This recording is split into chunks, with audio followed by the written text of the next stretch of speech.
Looks like we're live. Right.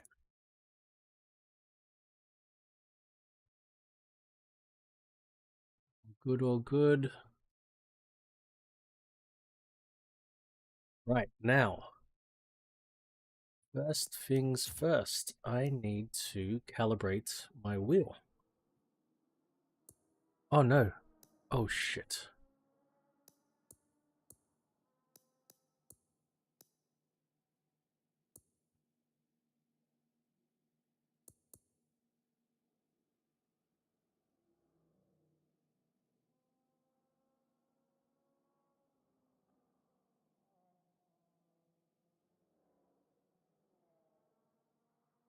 Hit entry assist button. Oh.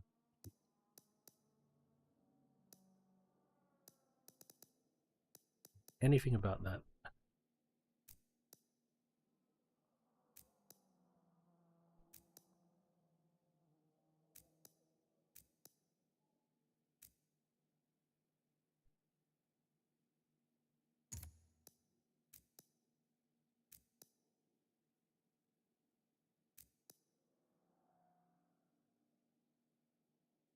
When do I calibrate? Oh. It is. Wow.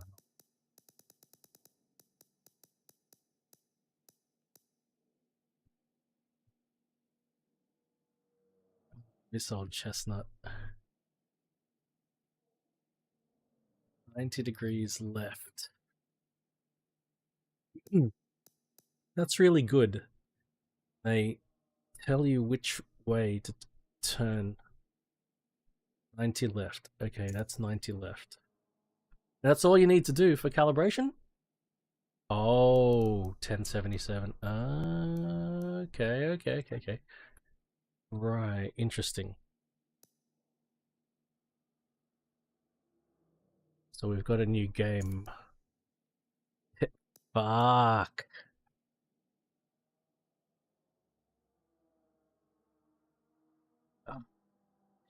Yeah.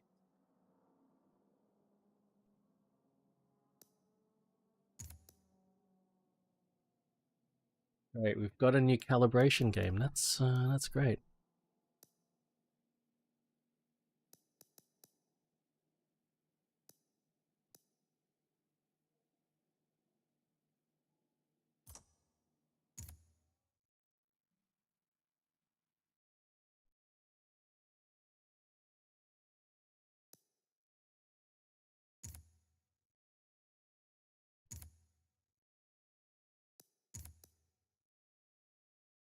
Fujimi Kaido.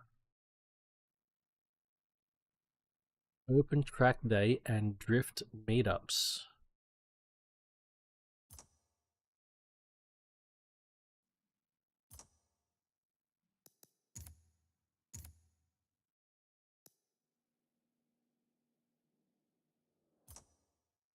Okay.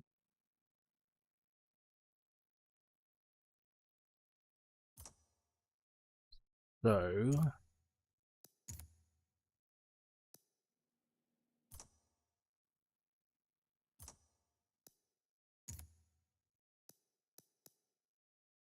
replay. Set up.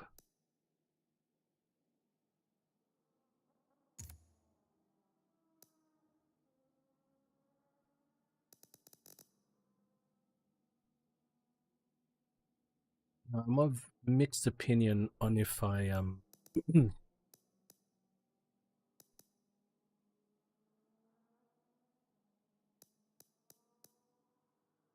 I'm taking one of my cars to level up, or should I drive a fairly standard car? And what car should I drive first? I know.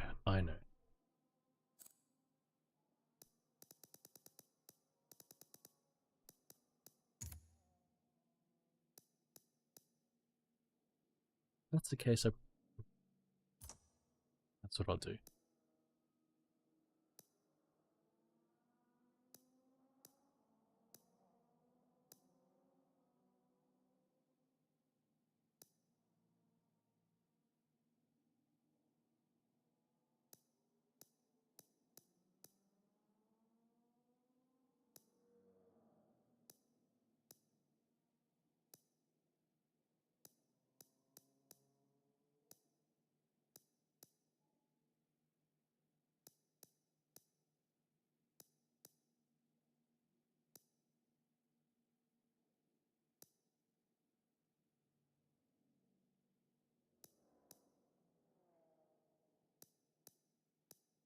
Any choices available?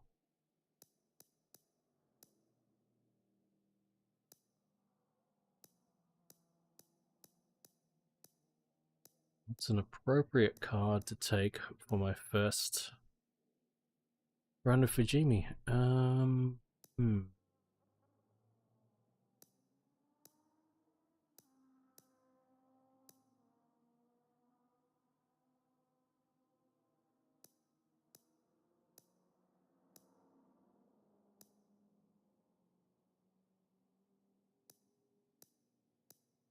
I think I want to take something very stock, but it looks like I've got lots of modified cars.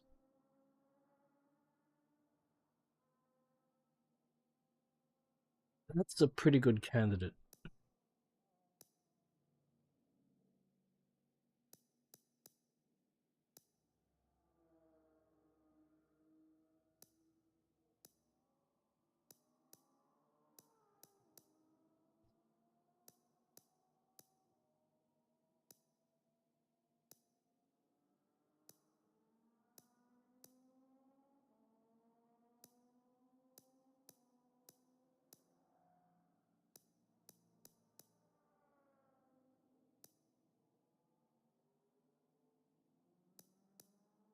That could be fun too.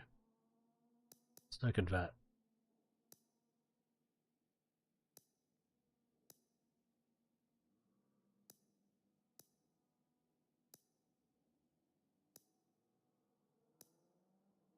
I definitely don't want to drive something too wild.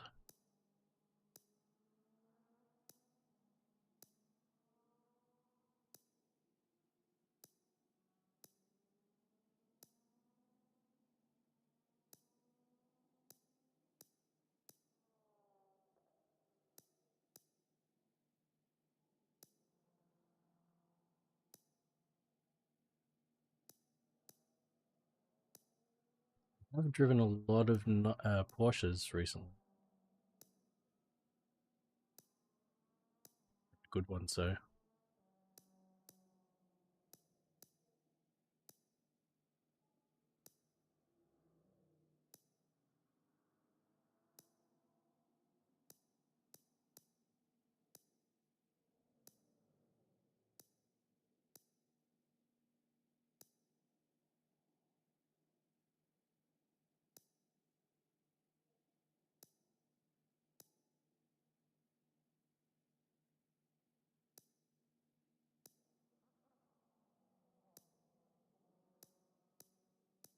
Okay, I saw it. It's going to be Viamatsu.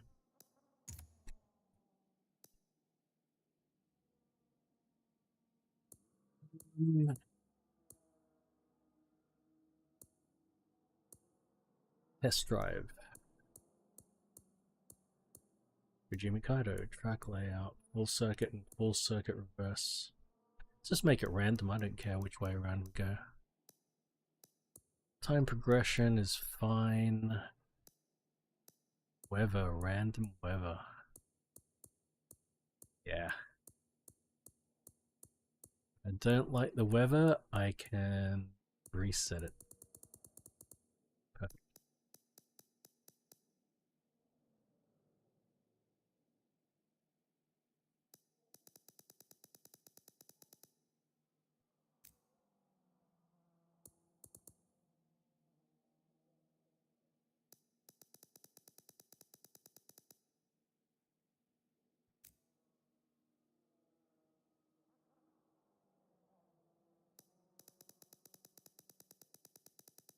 This is track day, so none of that shouldn't matter.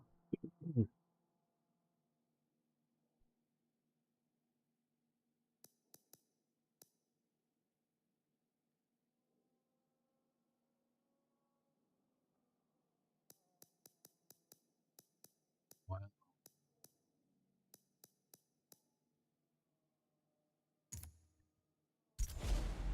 So the game does know how many cylinders each car has. Curious. Now, I've calibrated my wheel to 1080 degrees of rotation. So, we drive Fujimi Kaido with a completely bog standard AW11 Toyota MR2. The degrees of rotation should be 1080 to 900. Not sure exactly what it was. I could probably look it up. But that's what I'm expecting.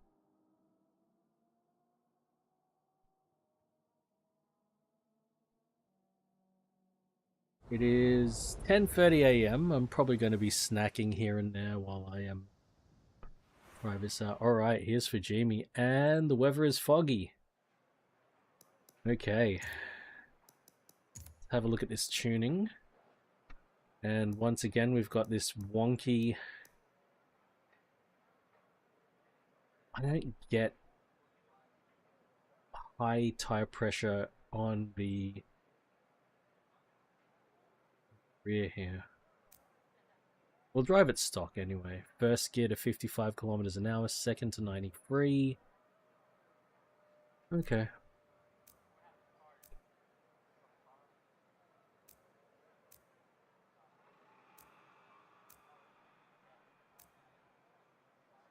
Open diff?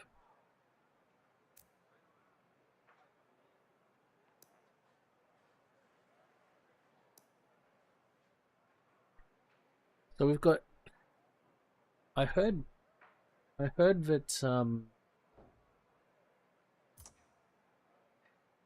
each car automatically gets we'll find out. We'll check anyway. Oh, the motion platform. Almost forgot the motion platform. There we go. There we go.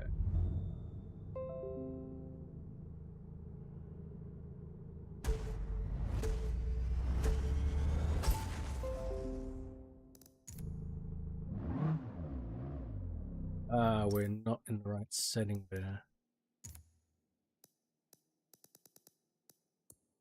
That's better. Pardon me.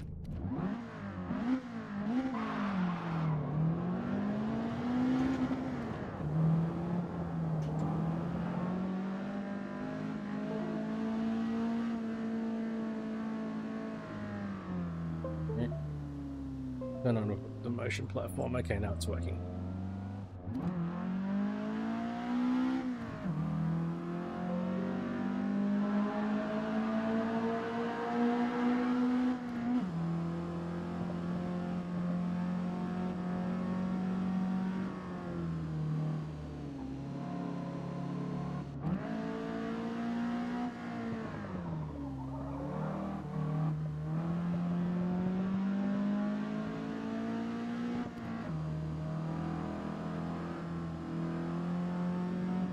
Barely remember Fujimi.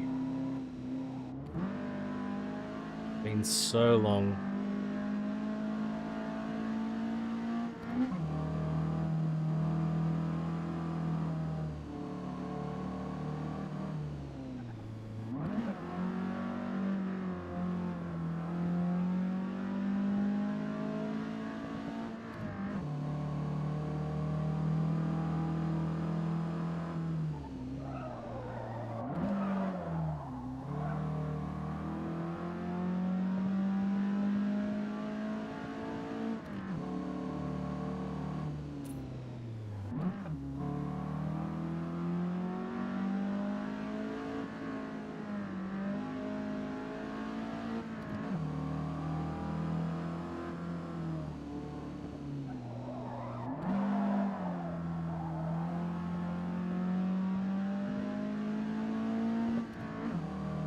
The great track. I forgot how bloody wide it was. My god, it's wide. Especially if you're used to rally tracks. It feels so wide. I guess especially with a little AW11 MR2. Oh boy.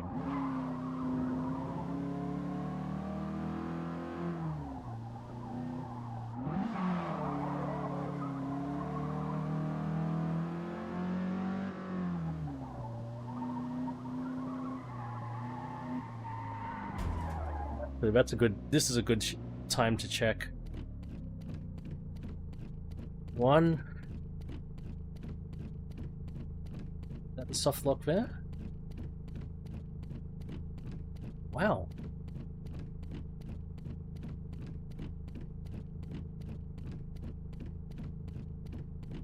No, I've got the full 1080 degrees of rotation.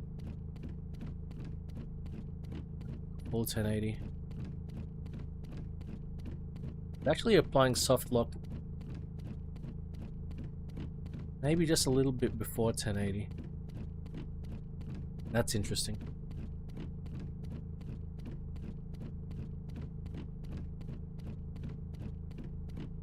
About 1,000 degrees of rotation.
I've got no idea where in Fujimi I am right now.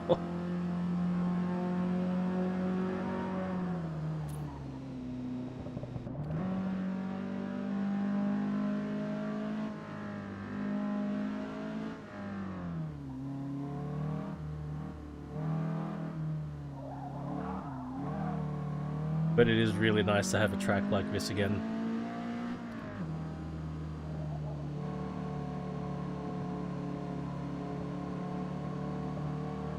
Wow.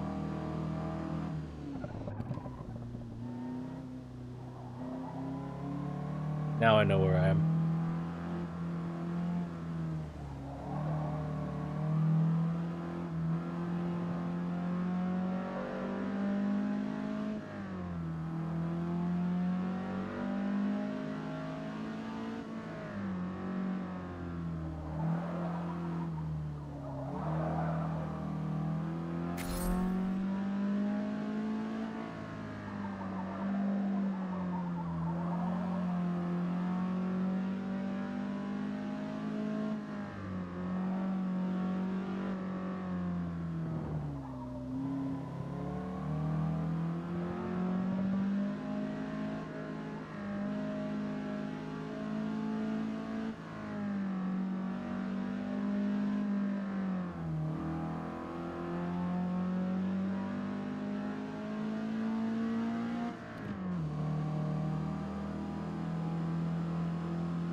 It's so nice to be able to drive this with a wheel.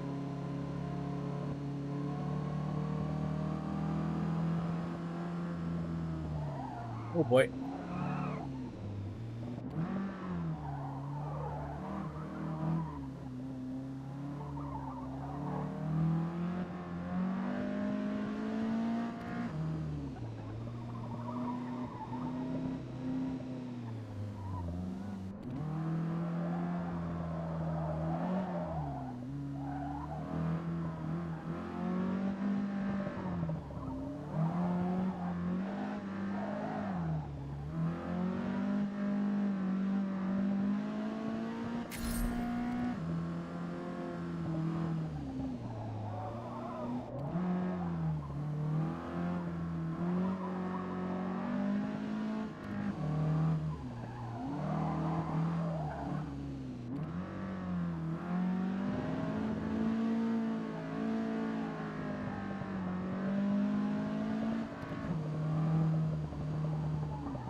Oh boy.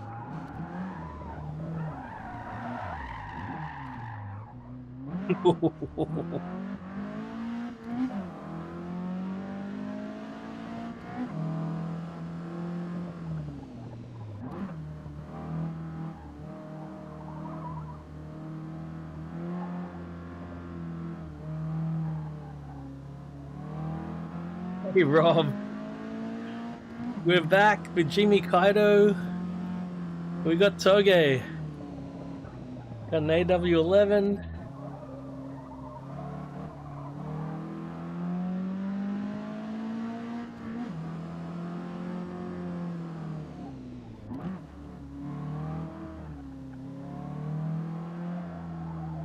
Hope you're doing great, mate. And I'm sick again, of course.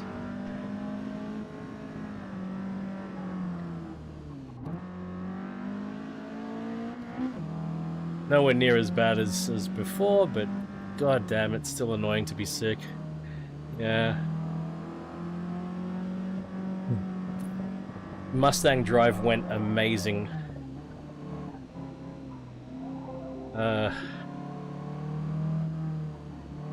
If I don't buy one soon, as in buy one of the ones he has in stock, I'm gonna place an order. It's gonna happen.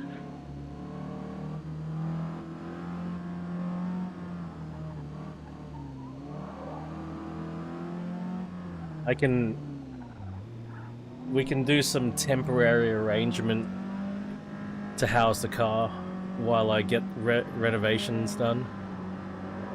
The Magna Ride, my god. So I worked out what the main difference with the Magna Ride is. And it's able, like, it adjusts fucking adaptive dampers, right? It's able to get the springs under control real quick.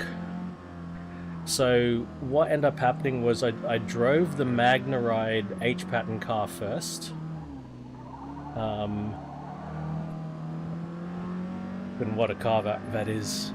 I really like the Mustang H-pattern. It feels good. I don't know what people are complaining about. I don't know. Maybe it's because I haven't driven fucking... You know... I haven't driven the Tremec or the prime examples of H patterns, but compared to like my Megane, my R33, it was fine. Like I didn't have any issues with it. I don't know. Can I get a replay here?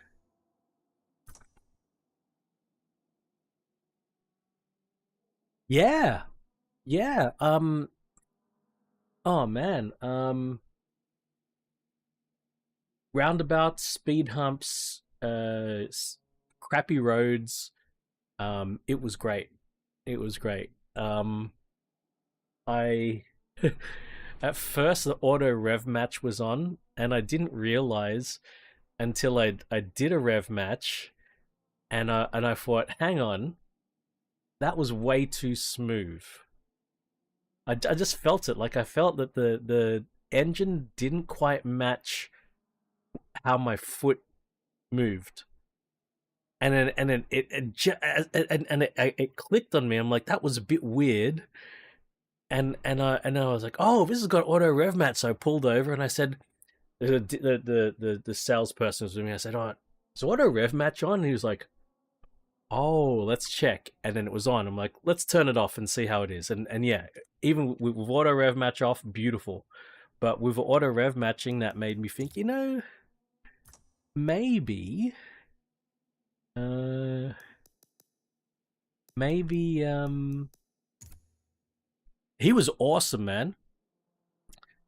I thought maybe the missus will be okay with this car. Just gotta, teach her how to do the clutch. Can I look at the replay or not? Fuck, maybe not. So maybe I need to change it from test drive.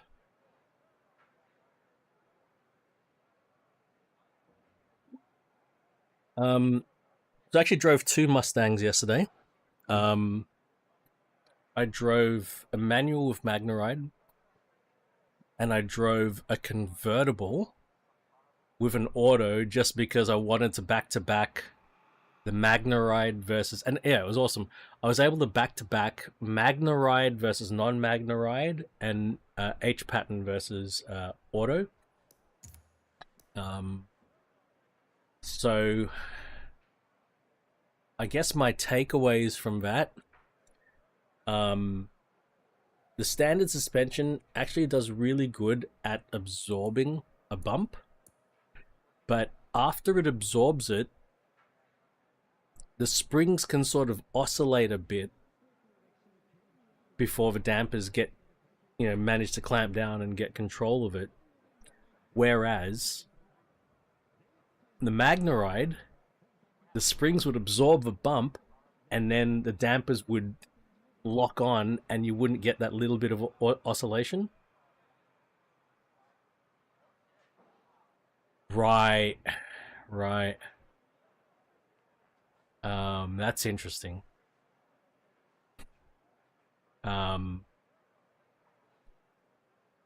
that was a big revelation I had with MagnaRide. And with the automatic gearbox, I actually realized what I don't like about it.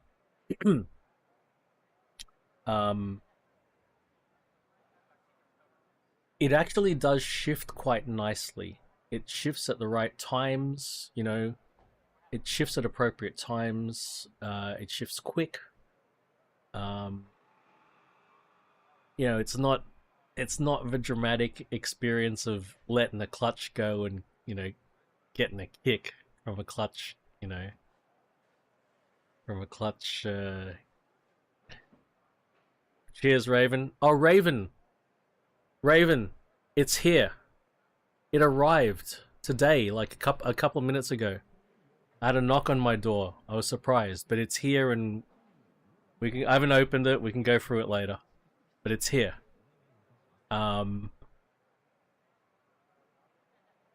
Rev hang. It wasn't parcel. It was delivered to my address. That's why, not parcel locker. If it was going to a parcel locker, it'd get tracked. Coming to my address, no. And that's one of the reasons I don't like things coming to my address, is no tracking. If it goes to a parcel locker. So yeah, it was rev hanging. And yeah, oh well, it's all right, Raven. It got here safely, which is remarkable. But I got a knock on my door, which never happens because I've got a gate. I actually heard my the chain. So I've got a gate with a chain around it, and I heard the chain being removed, and I'm like, what the hell's going on? Because I can hear it all the way in my house. It's like a doorbell, right? It's that loud because it's a metal chain and a metal gate. Um, but I was taking a dump. So I'm like, oh my god! And I know somebody's on my property. I'm taking a dump, and somebody's just removed the chain of my gate. I'm like, oh crap! Literally. So I'm trying to finish up, and I hear boom, boom, boom, boom, boom, and knock on my door. I'm like, oh god damn it, what's going on? Um, yeah, and then it was the post guy. Um, but yeah, cheers. Have a good sleep, Raven. We can we can chat after, man. Have a good sleep. Um, but the auto gearbox, man. Every time I did a bit of a pull, a little bit of acceleration, I didn't even. I never flattened it. I never flattened the throttle, right? But just say like from 30. Yeah, cheers, Raven. Just from say like 30 kilometers an hour up to 80, right? Put my foot down and like I'm feeding the throttle in and whoop, she reacts. And then we're getting close to 80, like 75, 78. I start lifting off the throttle and it keeps accelerating. It's like it's holding the throttle open as I'm lifting off. And so I'm expecting I'm expecting to lift off. Like my natural instinct is to lift off, and the revs might rise just a little bit, right? Or speed might rise just a little bit, but it kept on going well past what I was expecting to. And so I lifted it around 75, 78, and I was expecting it might go 83, 85, something like that. It went all the way up to 95k an hour, and I'm just like, and it kept on happening. And I kept turning to the salesman. I'm like, it's rev hanging, man. And he said that's pretty much modern cars are like that. Like, and then I read about that, and actually, yeah, it seems like modern cars are sort of do that. Um, and I believe they do that because it's a fuel efficiency thing. I mean, I had a bit of momentum and it was downhill, but still, it rev hanged way too much, and it kept doing it such that I would have to be really careful with the auto. Right? I want to ask all my friends who've got more modern cars about that now. Um, so the other thing that happened, so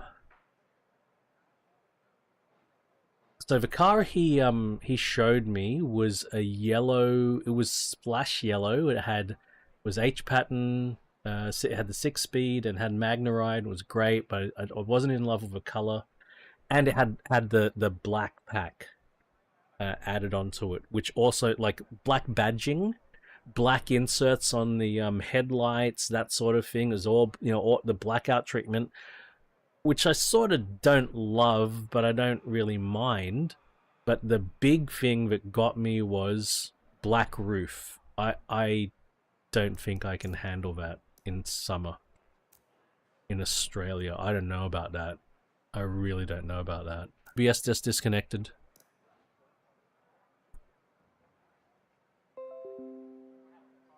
Reconnection successful.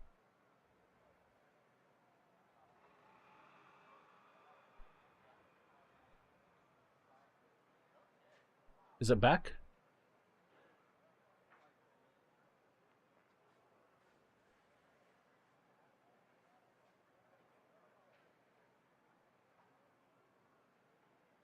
Yeah, it said OBS disconnected and then it reconnected. I was like, great, here we go. Um, yeah, so look, the yellow and black was striking, it was stunning. I've never owned a yellow car. I've never thought about owning a yellow car. And we're talking about car color options, and I said, look, the color I really want is the Atlas blue, which I know is no longer going to be offered after the initial release of cars because they cancelled the goddamn color. Oh,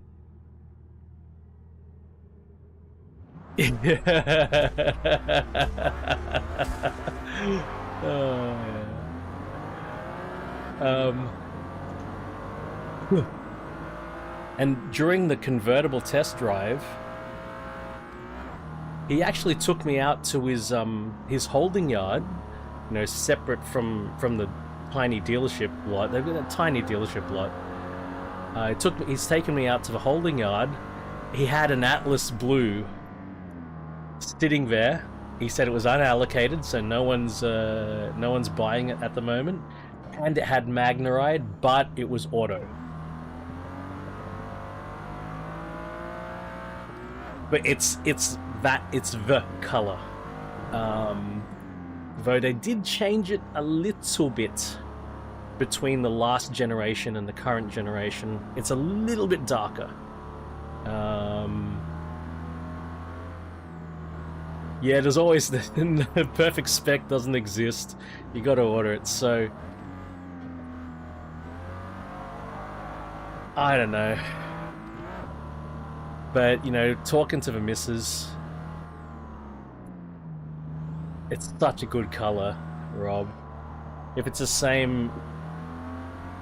If it's similar to, like, my Megane color, that would be the Atlas blue. There were two blues in the previous gen, but one blue is, like, a really dark... I can't remember the color. Color name.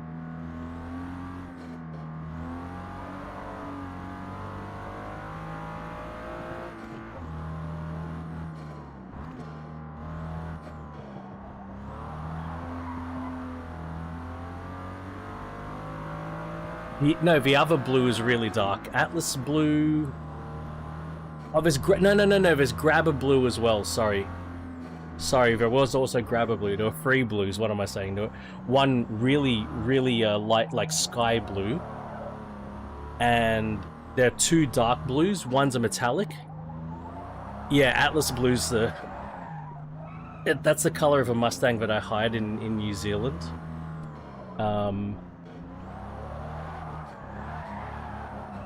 Ooh.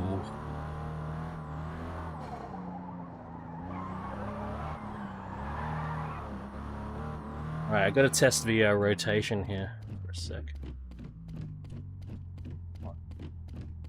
Oh! We really do have per car rotations. It's a little bit over 900 degrees. This is excellent. Grabber blue, I think it's called, yeah.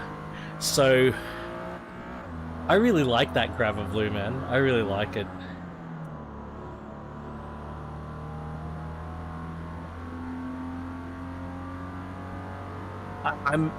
If I had my perfect spec of the current gen, it probably actually is Grabber blue.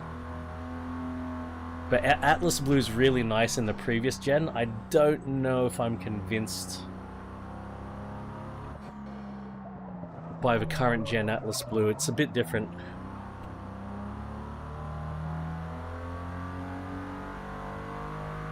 You know what? What am I doing?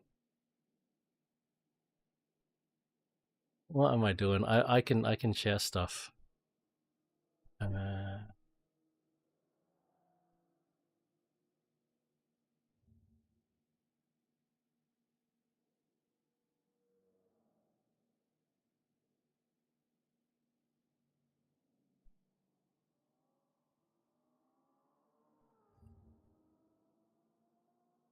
So this was the one in the holding yard. It's dirty because it's just been sitting there. It hasn't been detailed, but this is the... Actually, it looks better in this photo. And that's the convertible Mustang that I was driving, Vapor Blue, which for me is like just really grey. Yeah, there's the convertible. Man, that's the first time I've ever driven a convertible, hey. And you know the weirdest thing for me was actually that that I could like the windshield came to here and then I could see everything up here. It was sort of weird. I don't know. It felt so strange. A little bit off-putting. Very distracting. I was very distracted driving the convertible. And I also felt very aware that everybody could see me. I don't know. I'm not used to it. I'm really not used to it. But it was nice for puttering around. Yeah, nice. For puttering around, hearing that exhaust, oh, it was pretty good. What am I doing?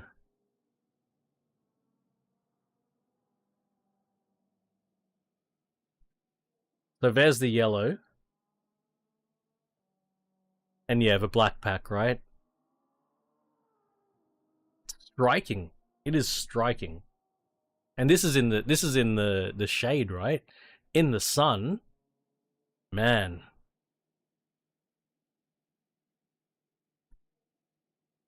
Oh.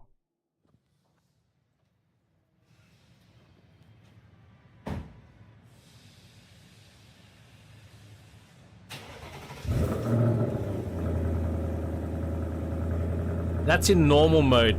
That's not there's louder. There's sport track mode. It's already loud in normal mode.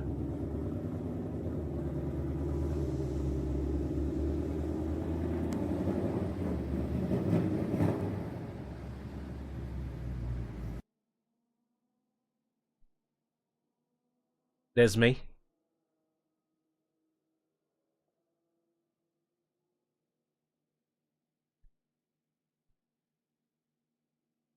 That handbrake, man. I don't know about that handbrake. I mean, it's fine, but I tell you, um, turning it off. I think if you, I think it turns itself off if, oh no, the auto does.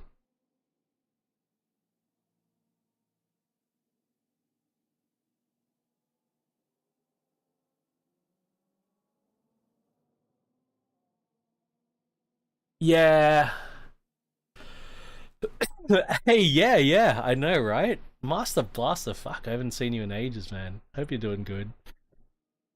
Um, yeah, the drift mode, yeah. We didn't get to test out drift mode, Pat, of course. But just in everyday use, number one, like pushing the handbrake down like a button was a bit weird.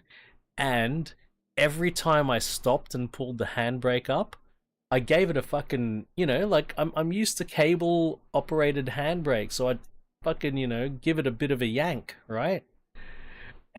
I could get them pulling it up to full extension, and the salesman turns to me. He says, "You don't need to pull it that hard, man. It just pull it up a little bit. In fact, you know, just a slight pull on it will activate." I'm like, God, it's muscle memory, man. Like, I'm used to, like I've I've driven cars with what you call it button handbrakes before, but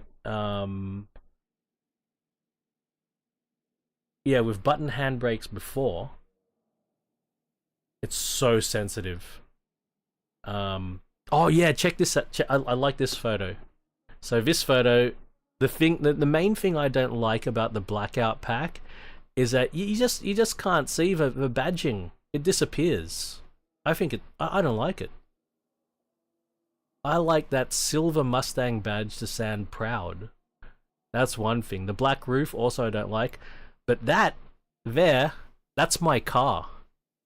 Well, what was supposed to be my car. That's the car that I had the deposit on. And that's the convertible I drove. Fucking, it's a nice car. But yeah, the black pack versus if we skip back. Look at that. That's what I want. I want the badge to be a contrast to everything around it. That's the right way to do it. That's the right way to do it. So I don't like that blackout pack at all. So yeah, I don't know. I'm probably gonna call him again today and see if I take one of these in-stock cars off him. If he's gonna do a big discount, I might do it. I might say, okay, I'll take that fucking car. If there's no discount, or if he can't do a discount, then I'll just put an order for a car and wait about a year. I'm not in a rush. Because if I take one of those cars now, then I've got to do some temporary things in my driveway so I can give the car a home. So I'm going to need to get driveway ramps so I can get the car into my driveway. I'm going to get one of these temporary carports from like Super Cheap Auto. I was reading about them to protect the car, and I'm going to have somebody install a bollard or 2 or 3. No. It's just, so the story behind the yellow is I test drove an automatic Mustang that had standard suspension, and I wanted to try the adaptive dampers, which are an option, and I wanted to try the manual transmission, which are an option. That yellow car has both. It's got a manual and it's got magnetic dampers. So I took it for a test drive, but the car's available, and if I want it, I've got it. The car's there. And I can have it now. Otherwise, I place an order for one, and I could wait a year. Who knows how long I'm waiting to get it? So that's the thing. Which I don't mind waiting a year. It's not like I've got a job at the moment anyway.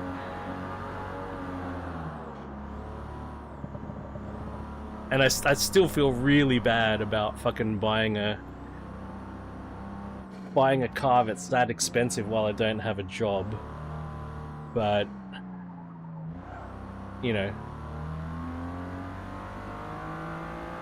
I don't know. The missus is very supportive of it. So yeah. I'm very lucky. I'm a very lucky man. I think the other thing is, in both cases, I can sort of see the cars holding their value a little bit.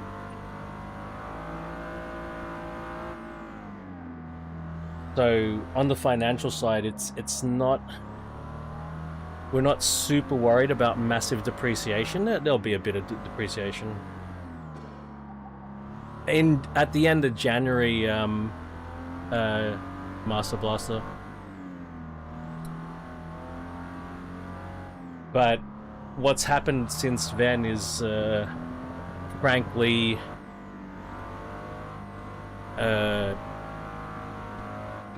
some mild depression and not giving a fuck, lack of motivation.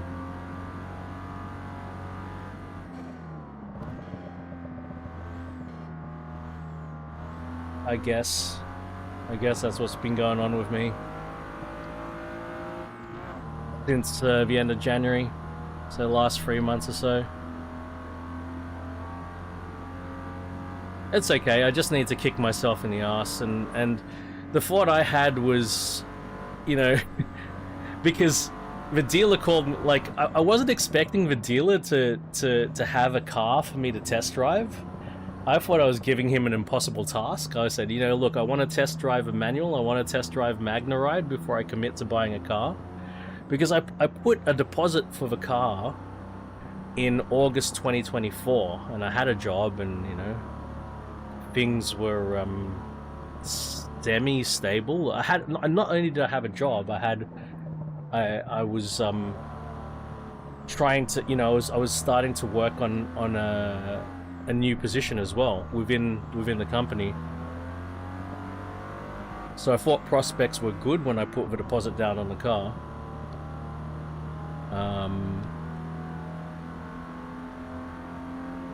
But then that didn't work out, and like my role was always one that was contingent on a specific system staying in use, and it got wound up. Oh no, so I was always from day one of the role. I was put on a system. They needed me on a system that was being sunset from day one. They told me, they were very upfront with me. They said, look, this system's got a limited lifespan. We don't know when, but it is a matter of when, not if. But I was in that role for 4 years almost, like 2 weeks shy of 4 years, you know. But it was always in my mind that I had to, you know, try to find another spot within the company. And I tried to do it, but it didn't work. But here's the other thing. 2 months after I finished up, they cut 40% of their staff, including my old boss. Yeah, that's right, man. Yeah, that sounds right.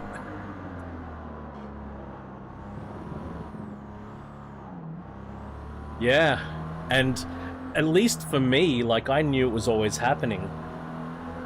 But for that 40%, for a lot of them, it was a big shock.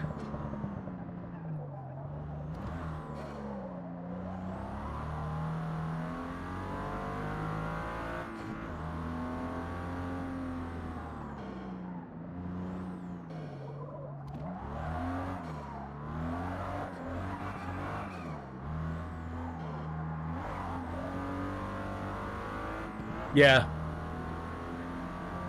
100%. It's a huge thing when it happens suddenly. It's happened to me suddenly only once. Only once was I taken off guard.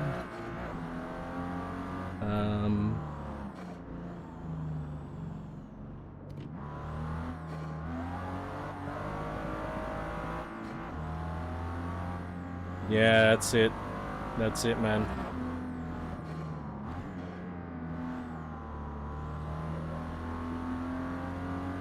So yeah, that's why it's 11 AM and I'm fucking playing Forza Motorsport. And not only playing, I'm streaming it, you know? I wouldn't dare to do such a thing if I was actually employed and it was a working day. No way.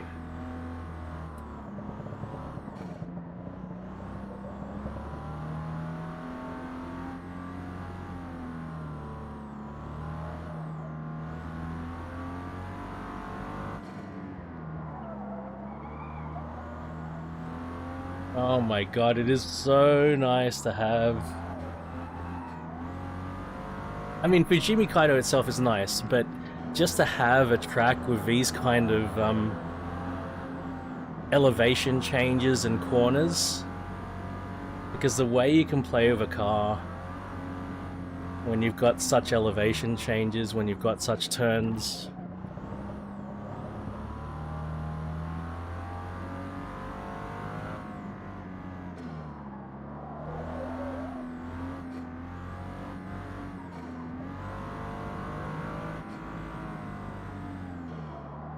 Yep. Burnout is something that I was experiencing. You're not wrong, man. It is something I recognize, you know, and I need to recover from. So thankfully I'm not in a spot where I urgently need a job or the sky will fall, you know. It's not great that I don't have a job, but it's alright. I'm gonna have snacks. Ooh. I don't even know what snacks. My missus dropped off some snacks for me. I've got mini Scotch finger biscuits. I didn't even realize that's what I had. And I've got nuts and bolts.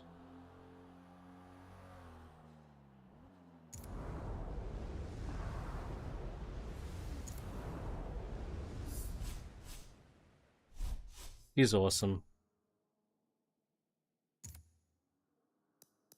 He really is awesome.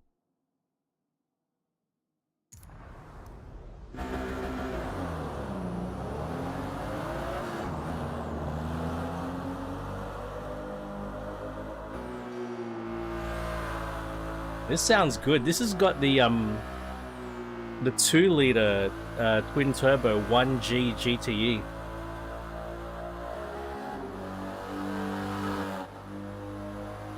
Sounds good.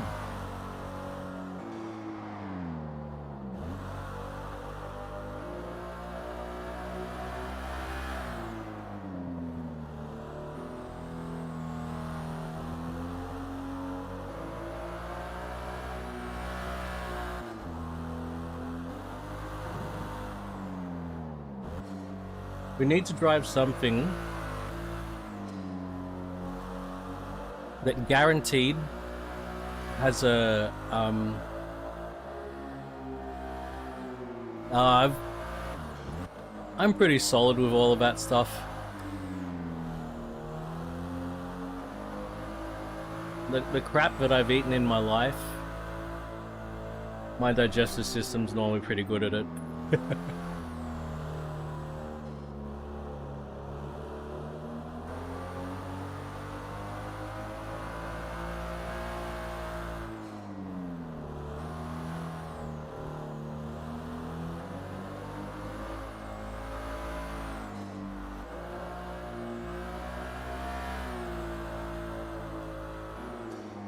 Yeah. Oh, my gear. That's good. Oh, these gloves. Rob will appreciate this. I thought you meant my other rim. Exactly. When you said rim, I thought you meant like the final exit rim. These gloves, these smelly gloves, you can buy these at Maya now, Rob. Driving gloves. Fingerless leather driving gloves. They're at Maya, so I'm gonna buy a pair from Maya. But online only. The cheapest place you can buy them from, in fact.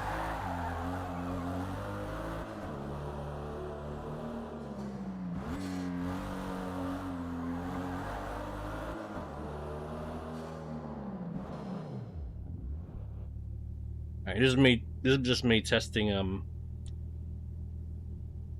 the degrees of rotation of the wheel. Can't believe it, man. That sucks.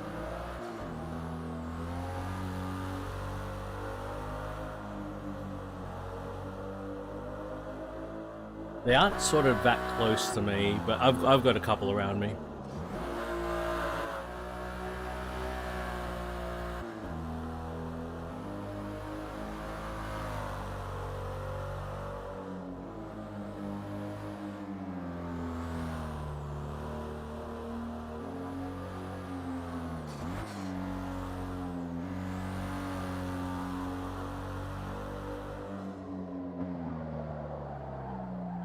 If it works, man.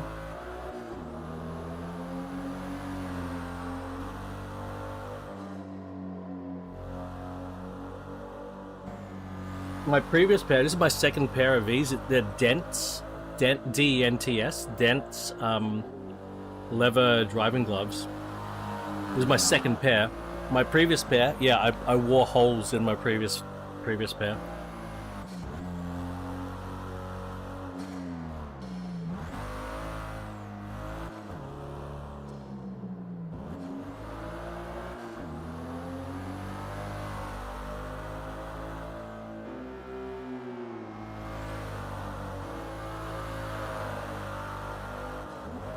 I suppose I'm driving something mid-engined next, or something exotic that will definitely have a tight degree of rotation to test.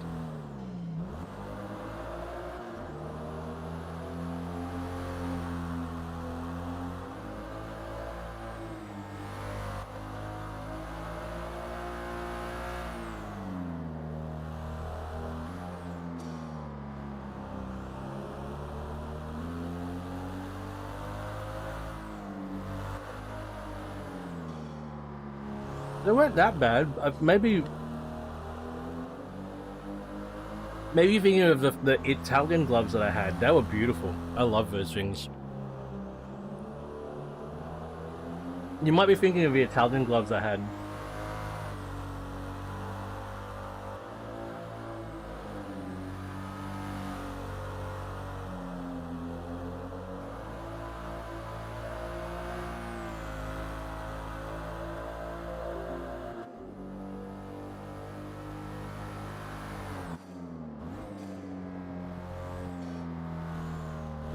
These ones I'm replacing a bit quicker than the Italian.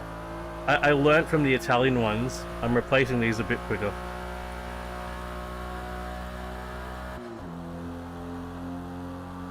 Yum. That was really nice. Right. Next. Actually, no, I want to watch the downhill. What do I say? I want to watch the downhill.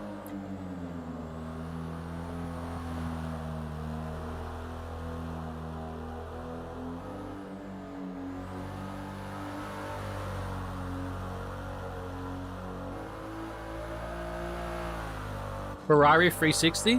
Yeah, I'll see if I can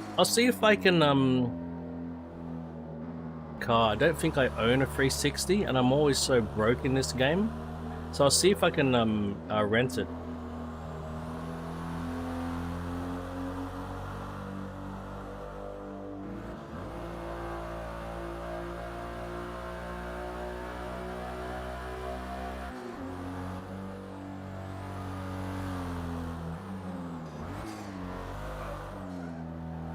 Now things get interesting. Good sound with the echoing and stuff. The reverb.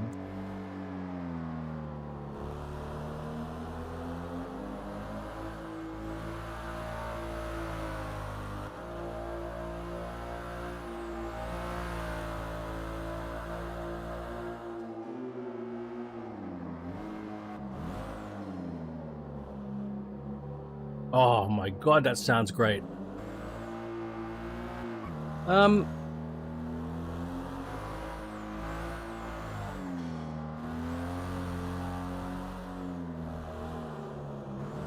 trying to work on the house, and I've got another cat.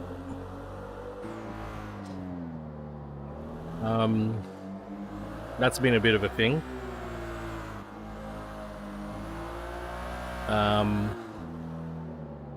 I've actually been playing Warframe as a way to, like, Warframe is how I drown out my sorrows at the moment. I don't drink alcohol. I play Warframe.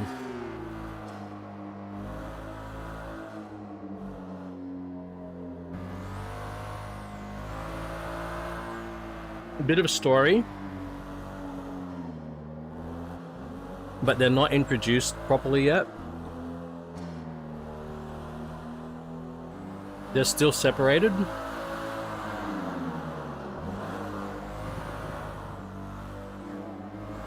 I'm pretty well caught up now because I've been playing it for a couple of months and I've just been hitting it hard. Exactly, Rob. Yeah. I like Warframe because if I've only got 5 minutes, oh, say I've got 10 minutes, right? I leave the game on, I pick up the controller, I play for 10 minutes and I can make some progress, and I don't feel bad about putting it down. There are lots of other games I'd love to play, but you can't do that, you know? I reckon they did a fantastic job with this track.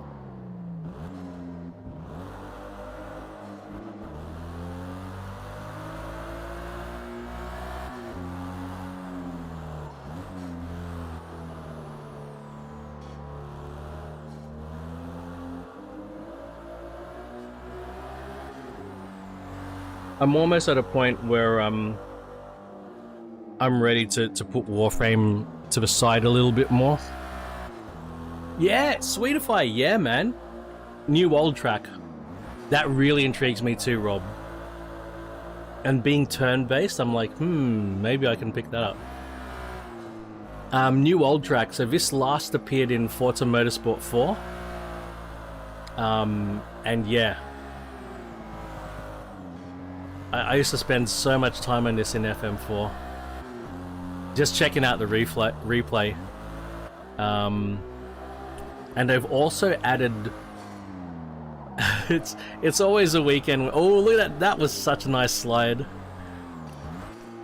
It's always a weekend when you don't have a job, Z.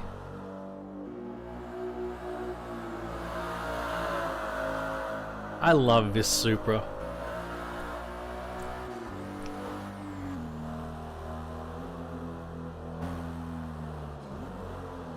The final Supra with pop-up lights.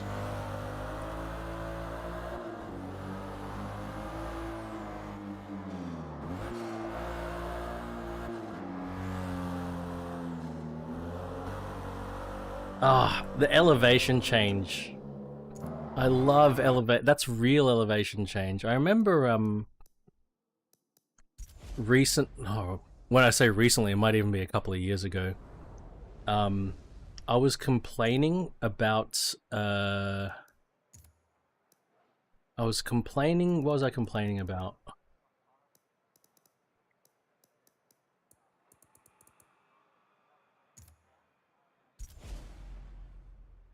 I was complaining about modern tracks, modern race tracks, and the so-called tilt drome effect, where they're sort of made for high downforce cars. And can I rent a car?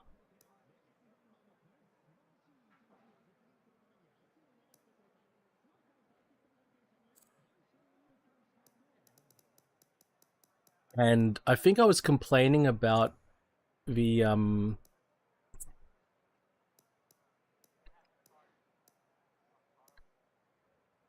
lack of elevation change in yes, me too, Rob, me too. I think I was complaining about the lack of elevation change in it's a 360 challenge stradale, so there are no H pattern challenge stradales. We've got to do this. It's a roller coaster ride, Portimao. Yeah, I complained about it, and they said, "What are you talking about? Spa has some of the biggest elevation change of any track ever," and I'm like, "Yeah, nah, but it happens all in one spot.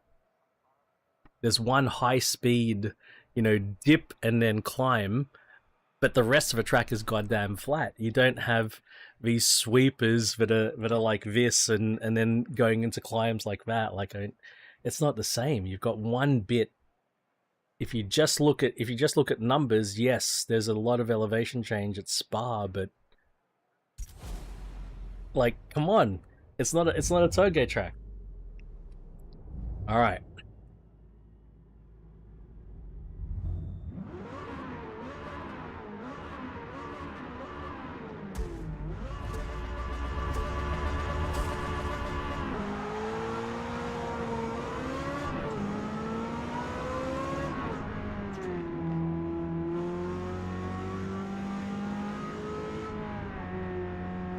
Not that it's not that I hate Spa, but I don't love Spa. Oh, tunnels.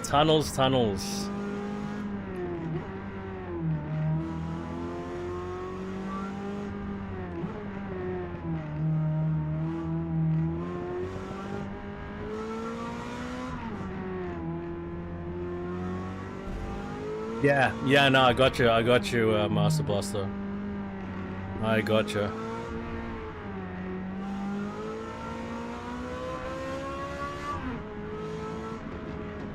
So, are you up early, Master Blaster, or you've stayed up late until it's early? Like, it's got to be morning time. That's got to be morning time for you. It's got to be morning time. Yeah, early morning.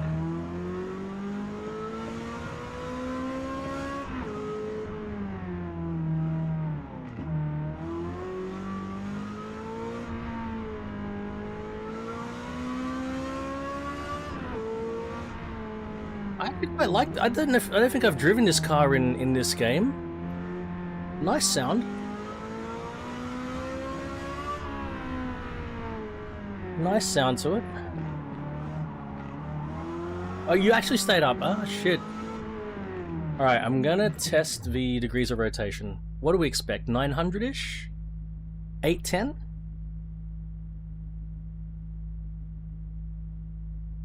Uh-oh.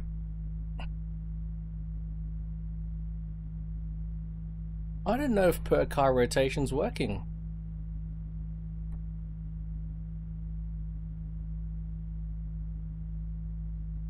I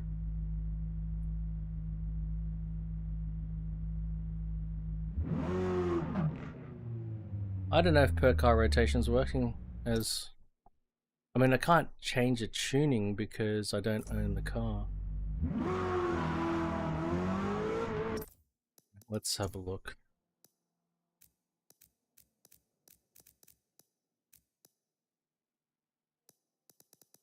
So they've added this calibration thing here.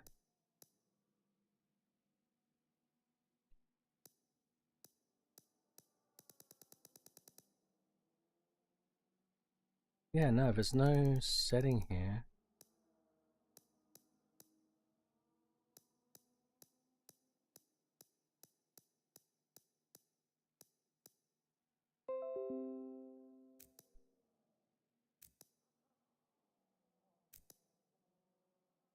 I don't think it exists.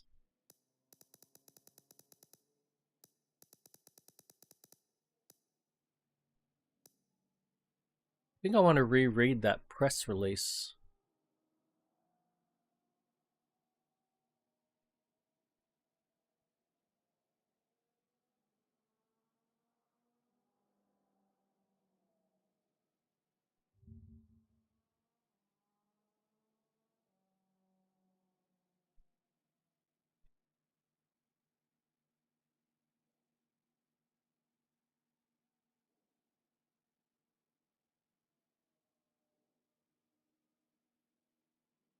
Oh, there's a new car pack. Including the Decimasa Pantera. Mark II Tourer 5 JZX 100.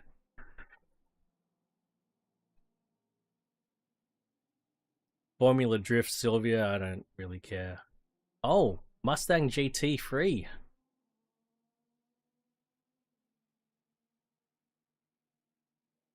I'll go buy it. I'll buy that pack. New multi. Oh, we should check this. We should test the multi-line AI system. Cleaner and safer racing from Drivatars. Now, if anyone has seen, has watched me play the monthlies, I should buy it. RJ, mate.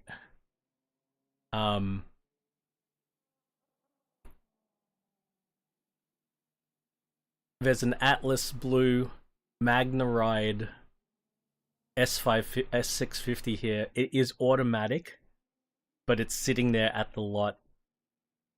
What's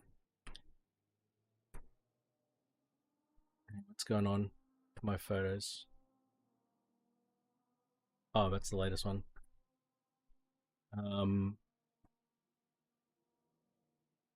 I test drove not only the yellow one, but I test drove this convertible here. But I only test drove the convertible as a back-to-back from driving the manual with MagnaRide to driving an automatic with standard suspension. And this was just the car that he could put me into. Well, that was the first time I ever driven a convertible. I never drove. There's a yellow one. Striking car. And anytime you do yellow and black, you know, it's striking, right? And this is in the shade, like in the sun, it was spectacular. I loved the manual gearbox. Also, fun fact, if you see a Mustang with red calipers, red painted calipers, that means MagnaRide. That's how you detect them. Any other color, black or blue, does not have MagnaRide. And the black roof. Rob, good to hang out, mate. Good luck with the troubleshooting.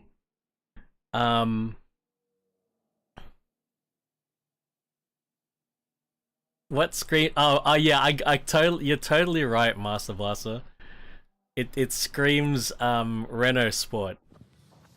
Oh yeah, let's have a listen to this if you haven't heard this yet.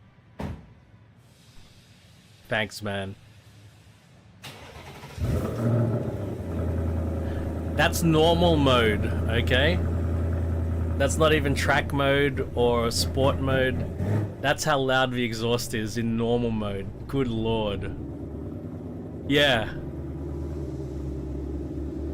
So I think I'm gonna have to use quiet mode quite a lot.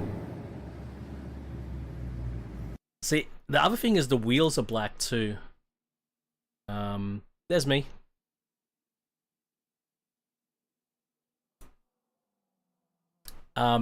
Also, fun fact, this is the car I had on order, that I had a deposit on, but is now available for anyone to buy. That's the convertible. So, I'm in a situation now, and this is another thing I don't like about the Black Pack is, the Mustang logo, just can't see it. Whereas if we go back to the blue one, look how proud that Mustang logo is. Right, it's so it stands out, and I want that Mustang logo to be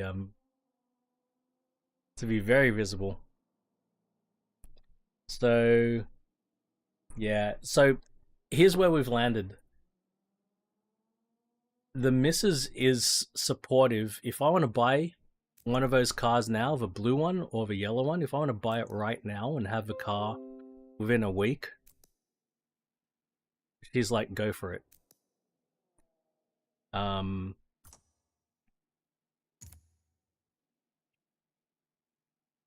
Or I place an order.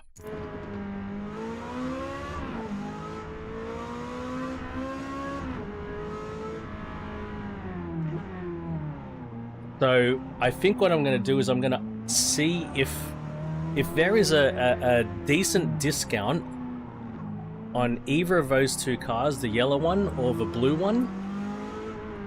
I might do it. I still have a Renault, yeah. Okay, alright, my findings. So, MagnaRide is a must. So those two cars have MagnaRide. That's the... Oh my god, that sounded good.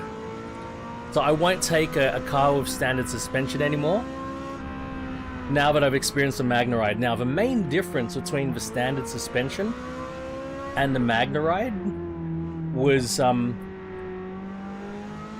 springs were actually very well chosen, and the springs are shared between the active dampers and the passive dampers. So when you hit a bump, it gets absorbed really nicely. The main difference is after you hit the bump,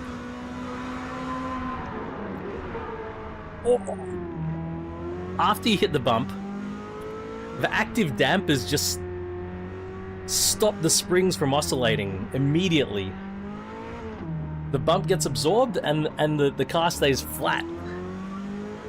With the passive dampers, you hit the same bump and the bump gets absorbed and then the springs keep on moving, and so you get a little bit of shake after hitting the bump. That was the difference. It's more important than the transmission, yes. Because with a transmission, there are times that whether you have the auto or the manual, it sort of just blends into the background. You're going to be feeling those bumps all the time. Especially if you live in Sydney with crappy roads. Now, the manual transmission is fucking awesome. I love it. I've never tried the Tremec, which is supposed to be the amazing gearbox, and that's only on the Dark Horse version or the Mark 1 version. But having tried this H pattern, the standard H pattern, I'm perfectly fine with it. I have no issues with it. It felt nice to me. So I've got no issues with that. Yes, 30% more expensive for a Dark Horse than a GT. So at first, right, my first couple of rev matches, I'm like, oh my god, I've adapted to this quick, like straight away, like I'm nailing the rev matches like nothing else. I'm like, oh, this is easy to get used to. And then, coming out of a roundabout, I detected an incongruence between my footwork, my throttle work, and what the car did. Right? And it struck me, and I turned to the salesman who was with me, and I said, "Does this have auto rev matching on? Did you turn auto rev matching on, or is it still off, or is it still on?" He's like, "Oh shit, yeah, I forgot." And we've checked, and like, no, auto rev matching is on. I'm like, "Can we turn that off?" And he's like, "Yeah, okay."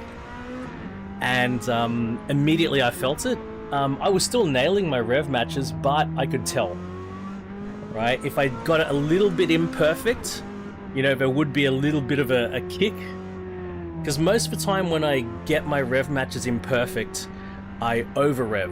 Then I'll over-rev more than I'll under-rev most of the time. Sometimes I under-rev. But it's cool because when you auto-rev, when you over-rev, it's like doing a little clutch dump.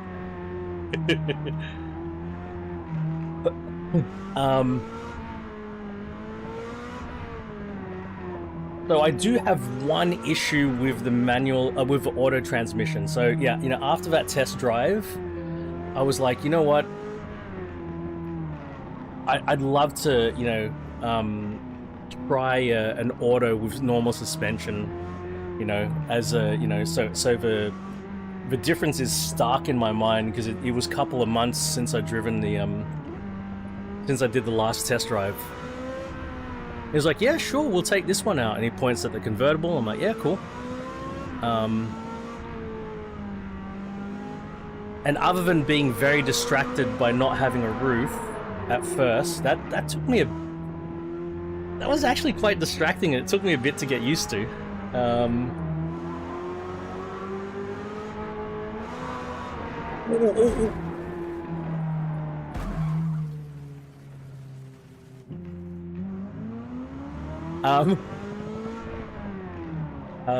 What am I saying?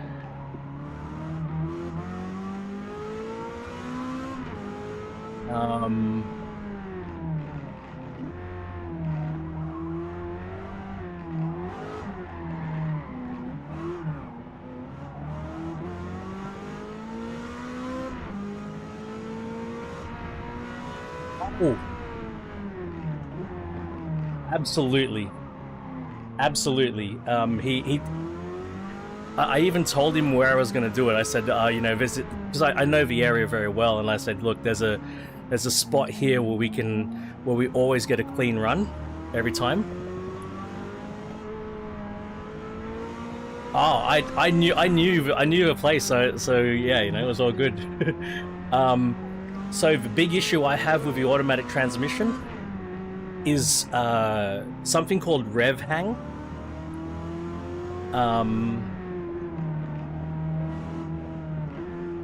And I felt that the auto, and I detected it, I even pointed it out to the salesman. With the automatic transmission, when you do a big, like, I never flattened the throttle. I fed it in, right? And the biggest pull I did was like, you know, like maybe 30k an hour to 100k an hour. Nothing huge, but that's sort of just normal. Yeah, that's normal usage, right? Rarely will I do anything more than that.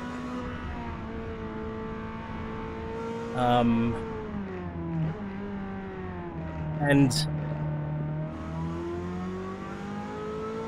versus any other car I've driven up to this point, you know, when I'm doing an acceleration run and I take my foot off the throttle, I expect the revs to, you know, I take my foot off the throttle and I expect maybe it'll rev just a little bit more and then start to come back down. It didn't. It kept on revving. And that's something I remember from the last auto gearbox I drove as well. It kept on revving a bit. I don't remember that from the S550, but this one did. And so I was trying to get up to, the first time I tried to get up to 80 kilometers an hour. It went up to 93. And the second time I tried to go to 100 and it went to 112. And I every time it happened, I turned to him and I said, I think it's rev hanging. You heard that, right? You heard that I took my foot off, and while it didn't keep accelerating, but it sort of stayed slowly. I'm just like, ah. Oh. No, I mean, rev match stays on, but rev match is only going down through the gears. That thing was awesome. So, look, it's not ideal, but when I thought about it, I thought probably not. But when I thought about it, the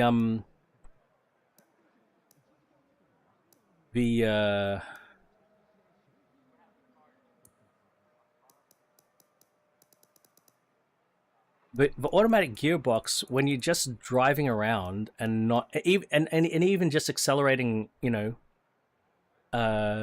normally or even enthusiastically, right?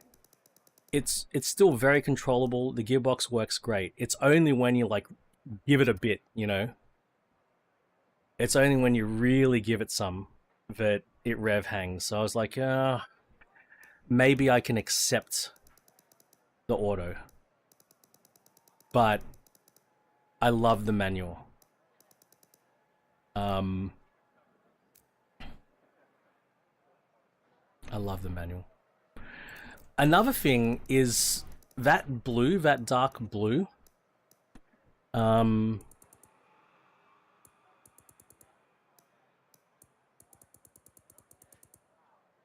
grid. That dark blue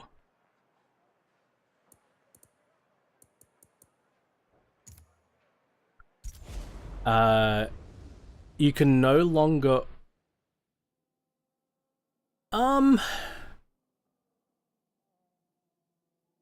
it does look nice, doesn't it, Swede? I like the grabber blue, you know, that's iconic Mustang, but that metallic blue, oh, it's good. I don't well, I don't know what my next job will entail, though, to you know, to be fair. Master Blaster, like I might need to commute, I might need to drive, but over the last 5 years, my car only gets driven like less than 2,000 kilometers a year.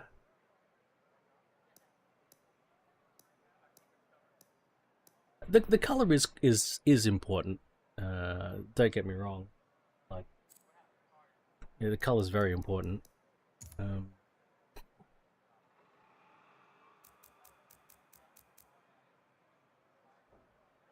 But that's 100% the case.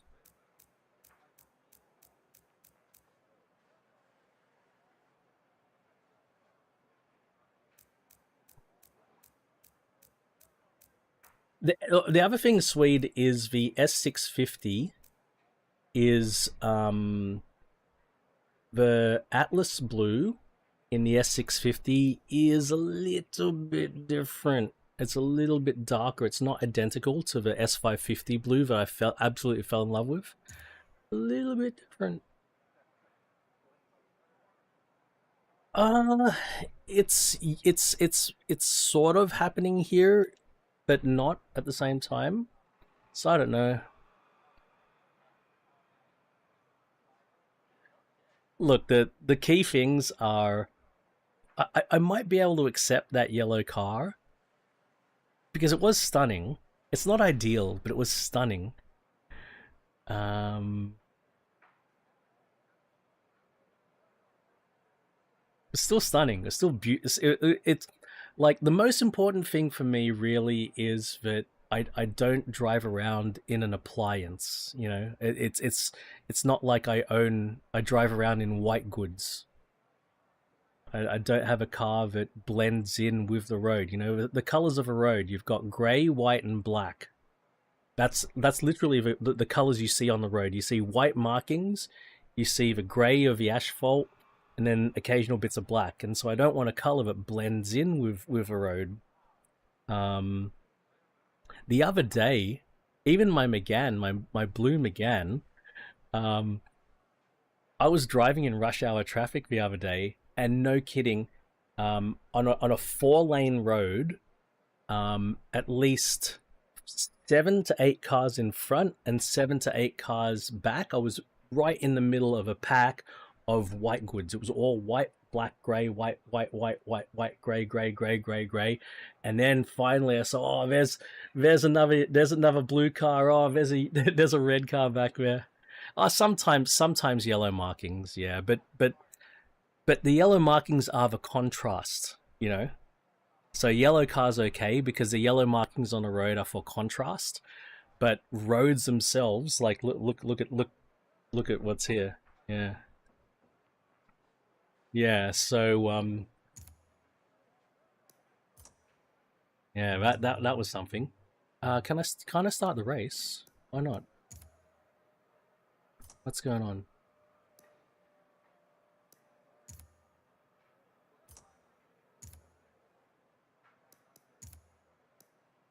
What have I done wrong?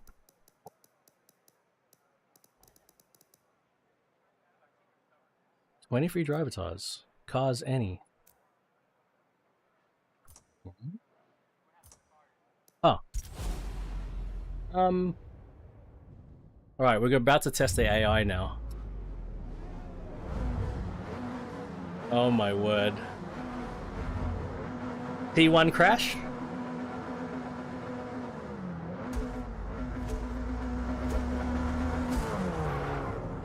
What the fuck? Oh shit.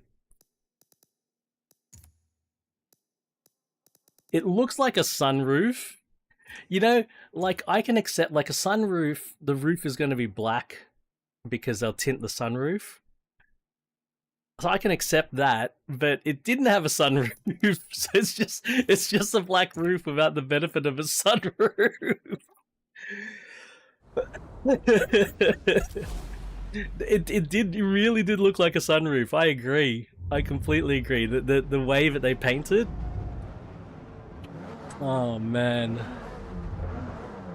But yeah, the S550 and S650 don't have sunroofs.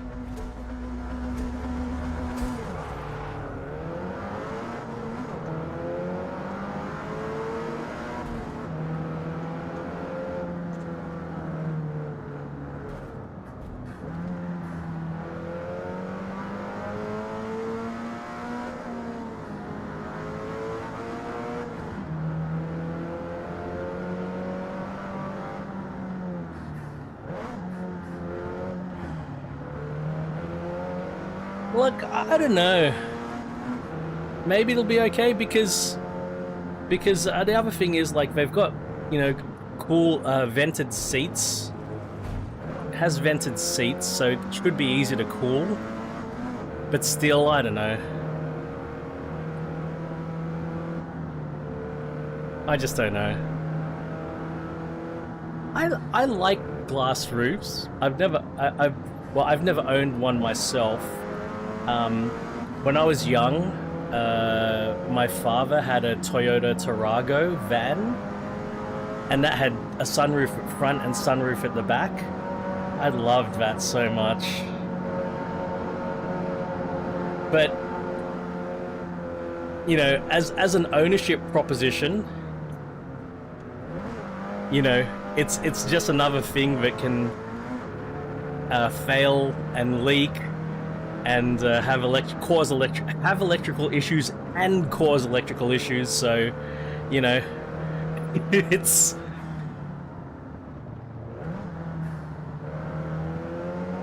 I don't know if I'd use it to. Actually, I'd use it in summer, to tell you the truth. I would crack the back of a roof open a bit so that hot air can vent out.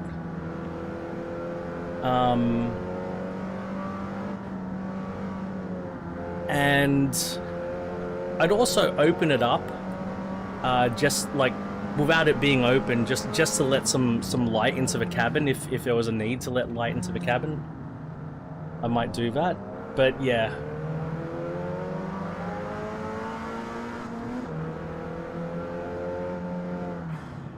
So that's a thing. Like, if I buy a car now, I looked into some sort of more immediate things I can do to get the car, protect the car. I mean, that works. The other thing, here's another thing for those who live in hot climates. Here's a trick I learned. When you get in your car and it's hot, open the windows on the passenger side of a car if you're sitting in the driver's seat. And with the passenger side windows open, if you're sitting in a driver's seat, get the driver's door, open it with the window up, and close it quickly. That will push the hot air that's inside the cabin out the passenger side. You do that like 3 or 4 times, and that significantly cools down the interior of the car. It gets a lot of the hot air out. Yep. I do that. I've done that every summer since I learnt it.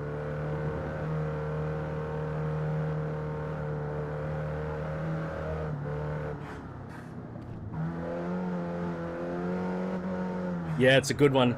And if it's really that hot, you know, you can even do it without sitting in the car, right? If it's way too hot, you can be standing outside the car and you can do it there.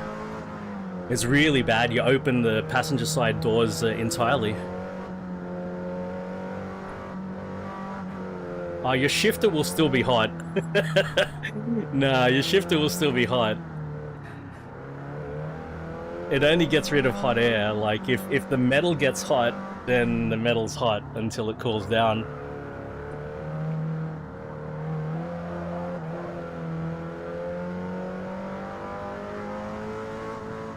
I'm gonna have to crank the driver difficulty up a bit, I think. But this MR2, man. I built a lovely MR2 here.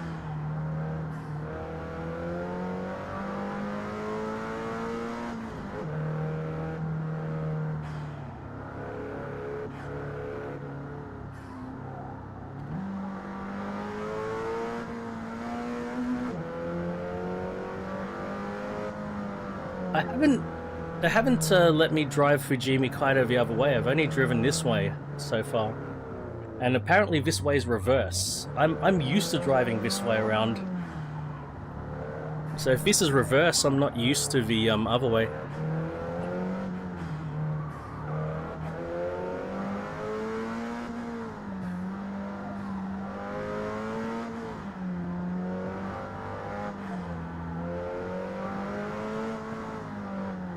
I'm wearing a fucking warm thermal at the moment, and I'm warming up a bit too much. I'm gonna have to take it off after this run.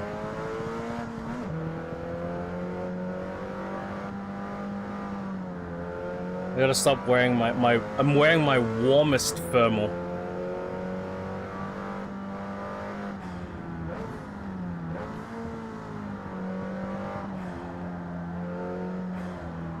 Mate, this MR2, fucking hell. What a car.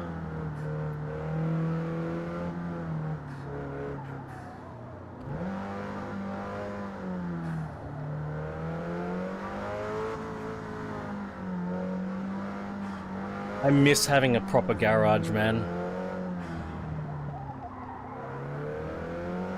I really miss having a proper garage. So I'm getting this temporary carport, and I'm gonna get driveway ramps. So these are all like temporary things, and then while I wait to do the big renovations.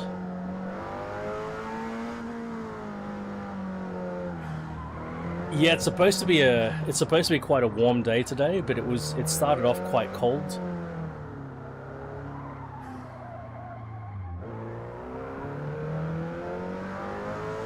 And because I got sick again, I was like, you know what? I'll just wear warm things so that I don't progress any further with being sick. And oh,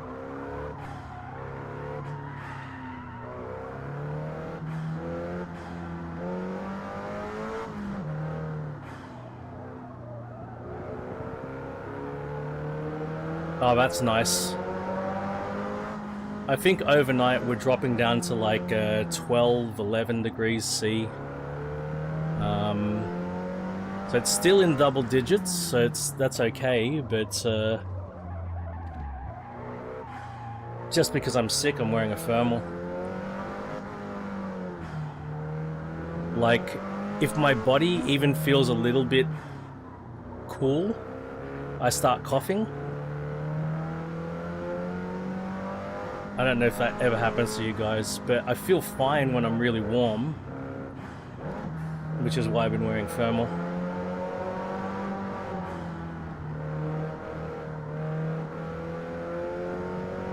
I've never done this before, like in autumn, wearing a thermal in my house. I've never done that.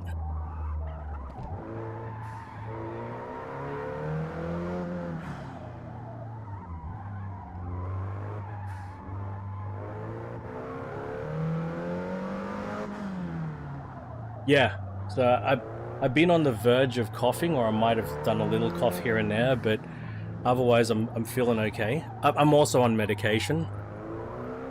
I'm taking good old pseudoephedrine.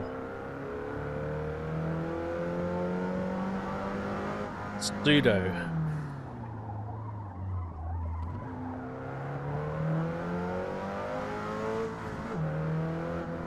It's so good, man. It sorts you right the fuck out. Clears everything up. Gets rid of a pain. Oh god, oh god, oh god, oh god. I'm good. I gotta ditch this thermal big time.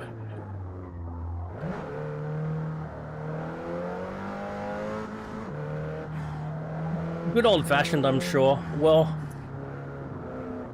I mean, I doubt it's the C thing. I doubt it. That's it. That's it. Body temp staying warm.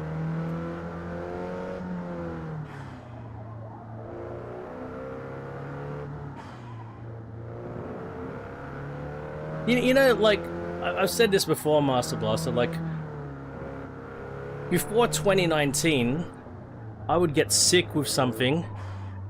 I wouldn't know what it was. It wouldn't have a name most of the time. I'd just be sick with something. You know, I'd just deal with it.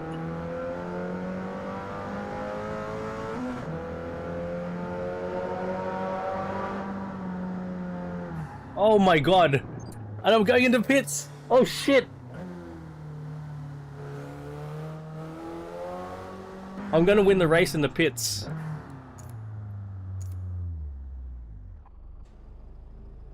No, don't let me lose. I said skip. Don't let me lose. Go!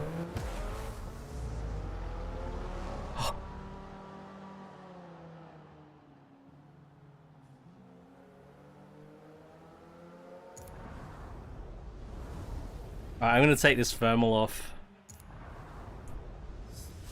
Am I level 50 with this car? Yes! This is my mission, get level 50. Alright, just give us a sec, guys. I'm gonna strip down a bit.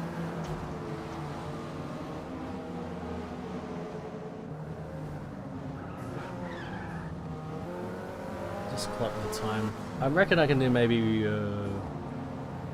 it's 12. I reckon I can hang till about 1, and then I probably should bail after that. I'll be right back.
Alright.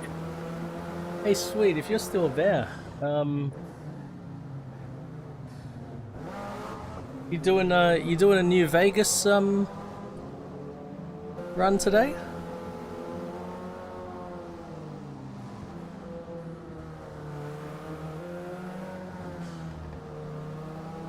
I really need to. That's a game that's on my fucking bucket list to finish. I started it.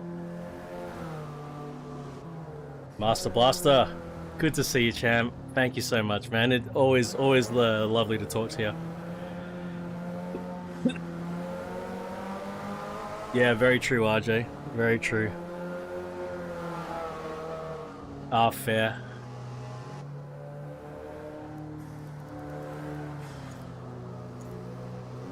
I think it's a great game. I love. I particularly like all the ammo types. Oh mate, great game.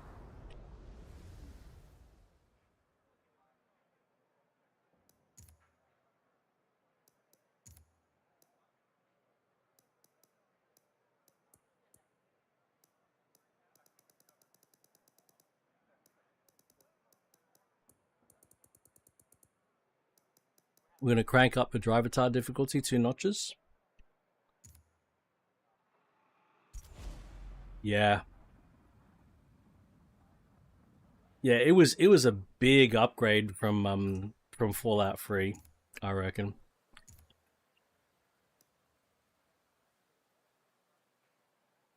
Norovirus. Yeah, this one's been very mild, RJ. Very, very mild.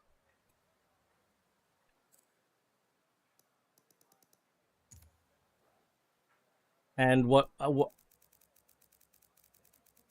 I got right to the end of free. I think it was just like some optional content that I didn't do.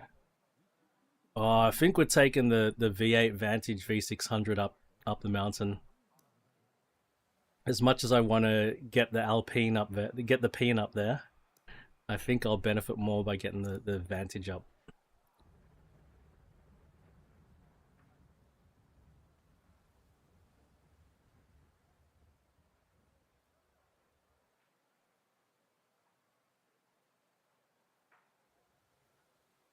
Actually turning the fan on.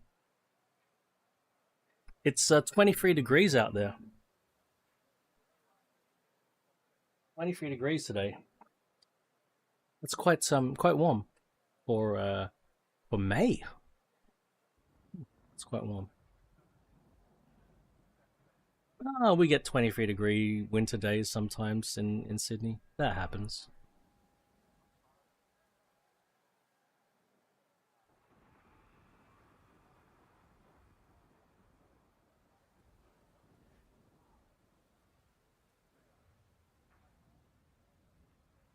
I think the most likely scenario for the Mustang is that I'm going to place an order. I think that's the most likely scenario.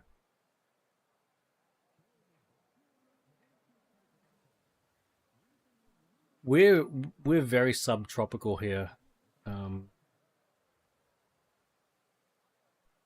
Yeah, just I'll place an order. I'll make that commitment.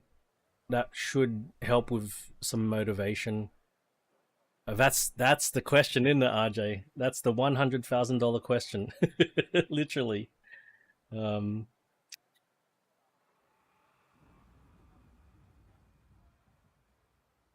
Oh, it's in the rain as well. Oh boy. Vantage in the rain. Actually, let's check. I've got ABS. I can't remember if these things had traction control. I think they did.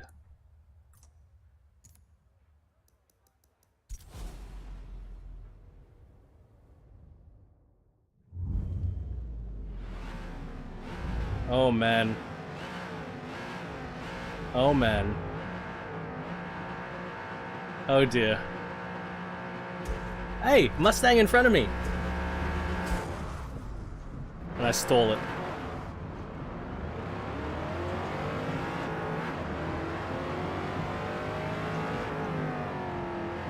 There's a Mustang in red.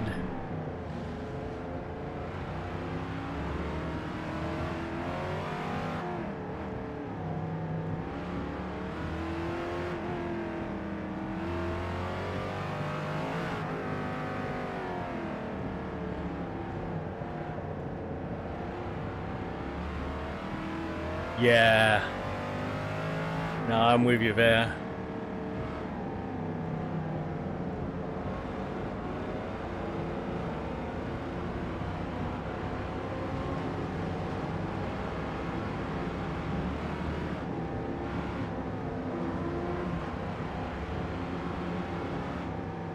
Yeah, what I'm doing right now is the sort of thing I used to do in all the old Forzas back in the day. I haven't done this sort of thing in a long time, just drive completely for fun. Well, I mean, I'm leveling the car up, but I'm leveling the car up as something to do while I'm having fun, instead of like attempting to complete something.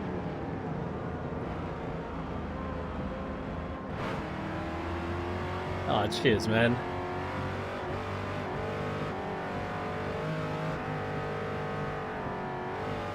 Oh boy. Oh no, oh no, oh no, oh no, oh no, no, no, no, no, no.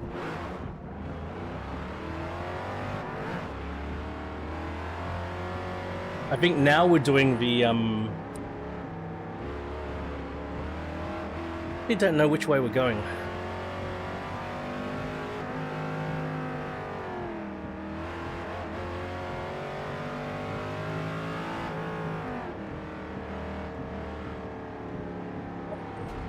Whoa. I can't see shit.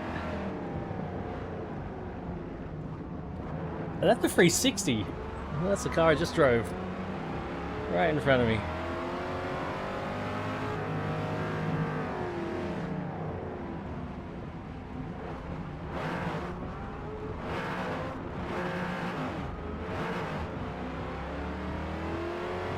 Fuck, I think I should have turned traction off, actually.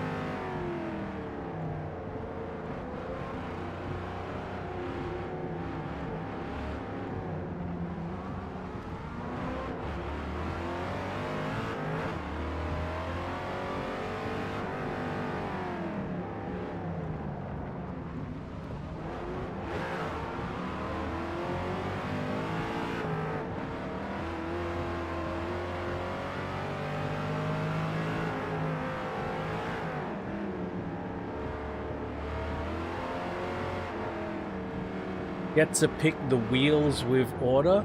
No, in Australia, I know in the USA there are a couple of wheel options. In Australia, we only get one wheel option. So, in the USA, there's like a performance pack option. Every single Australian Mustang is a performance pack. So I think the fact that every single Australian Mustang is a performance pack is one factor that limits options as well.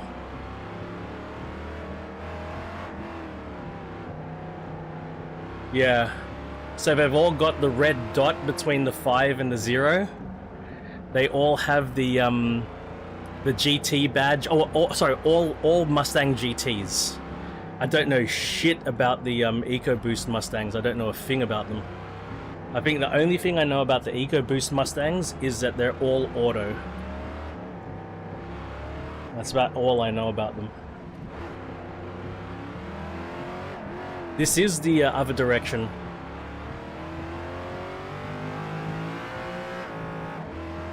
This is the first time I'm driving this way.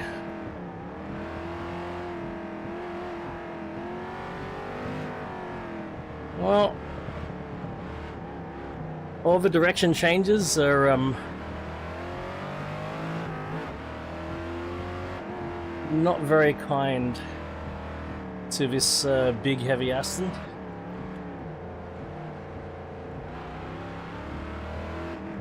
Same way I drive rally. This is exactly how I drive rally. I barely listen to co-driver when I drive rally. I'm just always looking for that late apex.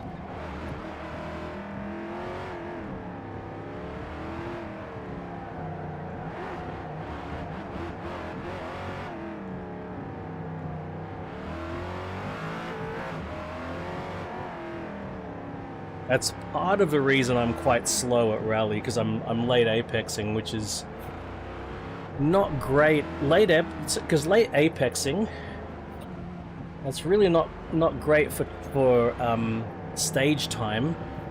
Wonderful for surviving with your life. The way it goes, the theory behind late apexing, so it's what I do in real life. And it's all about visibility. What can you see? And you only go as fast as you can see. If you can't see the apex, you stay wide and you stay at an appropriate speed until you see it, and then you go flat out to the apex. And that's pretty much how I rally, because that's how I attack togeys in real life, you know. Very often it's the first time I'm driving a togey in real life.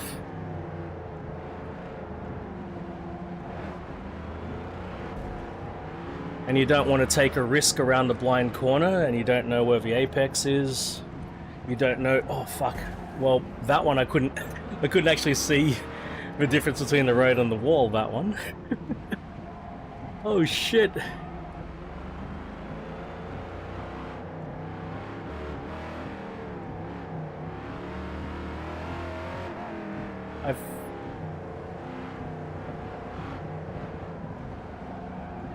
You know what? If it's gonna be pissing down rain, I'm still gonna do random weather, but if it's gonna be pissing down rain like this, I'll change it.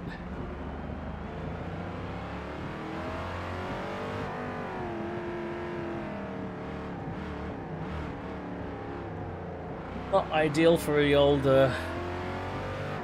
2-ton Aston. Oh my god, I'm dead.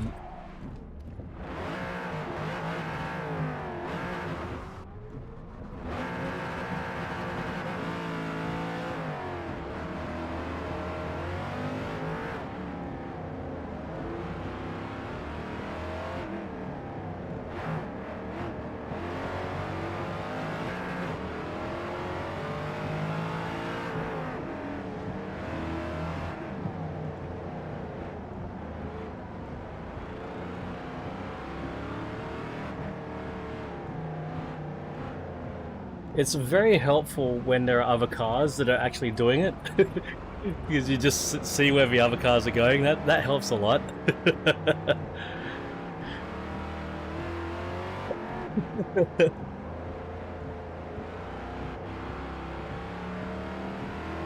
But then you get out in the lead and it's like, oh shit, what now?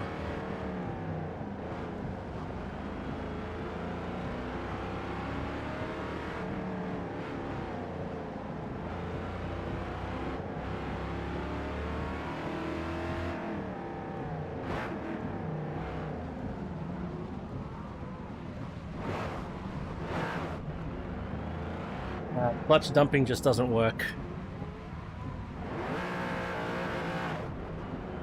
I gotta let off the clutch a lot more gradually in this game.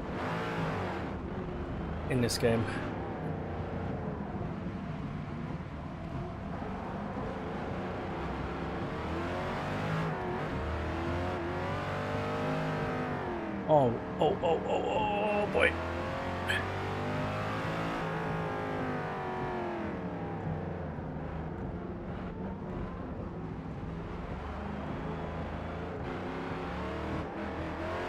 I'll be very happy. So this thing did wonderful in the uphill, but my god, in this downhill, it's a struggle. You feel the weight.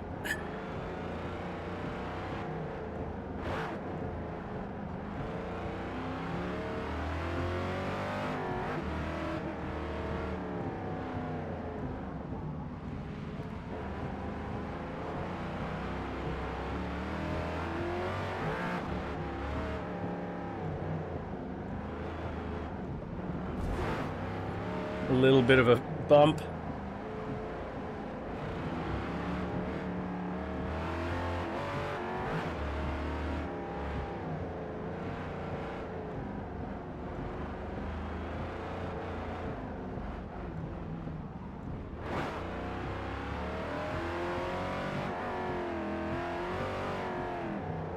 Oh my god, oh my god.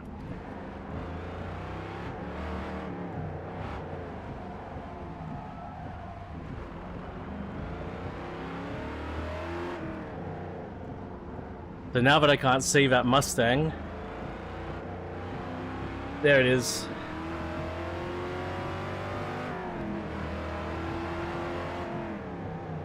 Oh god, I got not again.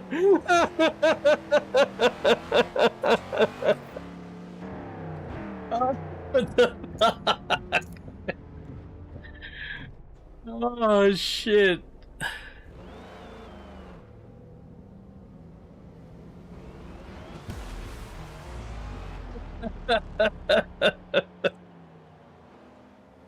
Oh man.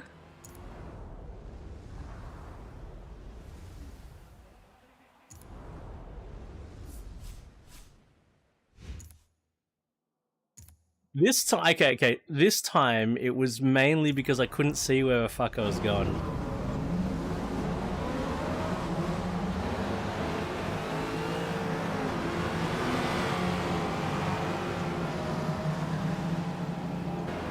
Hey, Rev was in this race.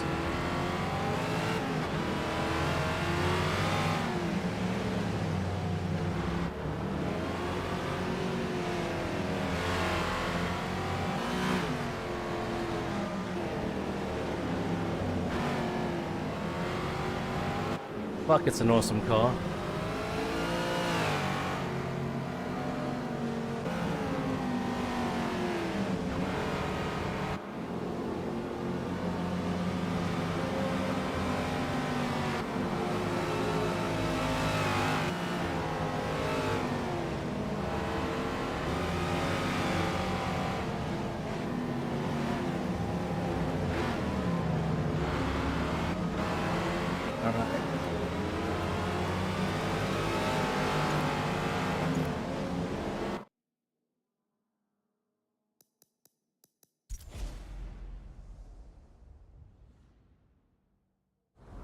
Wait, that's in full circuit reverse. What?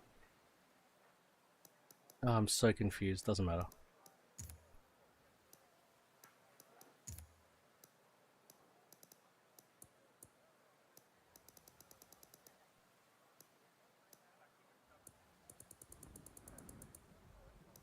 Random direction. Car selection. Ah, god damn. Only went up 2 levels. That's cool. I think I remember this thing. Is this what I think it is? I think... No, it's not. Not what I thought it was. RS7. Ooh, T50.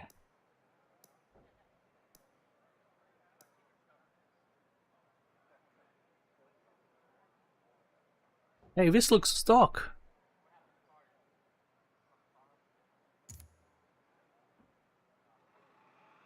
Do it.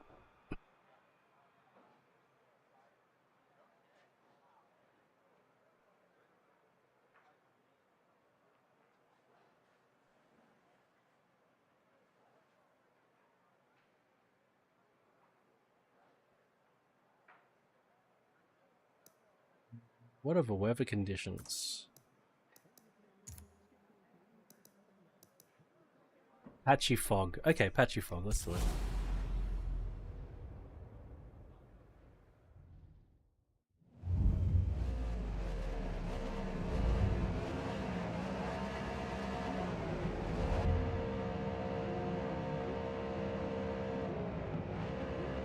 R31 up there.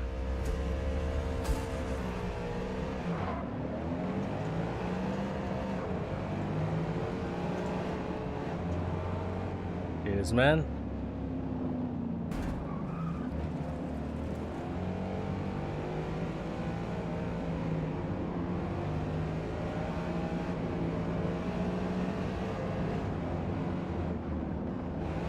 Wait, I do want to restart it. Sorry. I had an idea. Something I forgot to change. So that last race had the driver tar difficulty up to 6. Oh, I had no penalties on.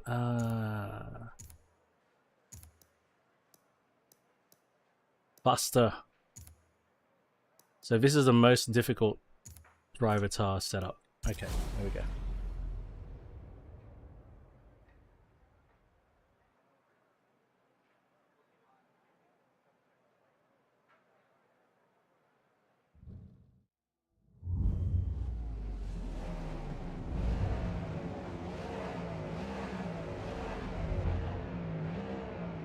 Different cars now.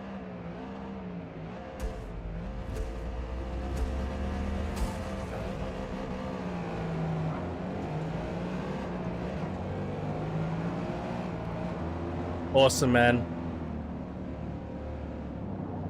I'm probably gonna do I'm probably only going up the mountain one more time in one other car after this.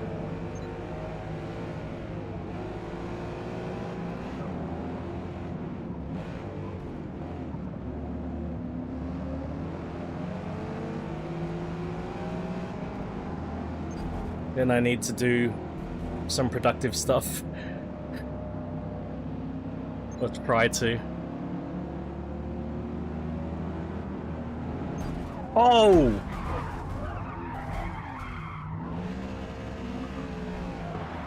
Well, driver tires still do things like that. I didn't get any damage though. Oh, he got 4 seconds of penalty. That's good. He deserves that penalty. That was... Definitely deserves that 4 seconds of penalty.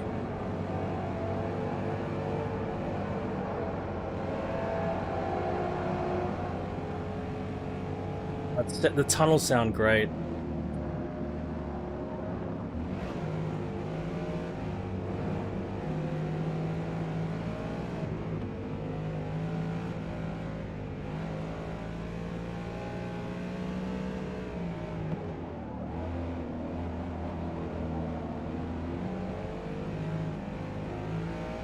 Yeah, I love driving those things. I love them in general. Actually, that's one V6 that I like the sound of. The NSX V6. I quite like that one.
Get away from me.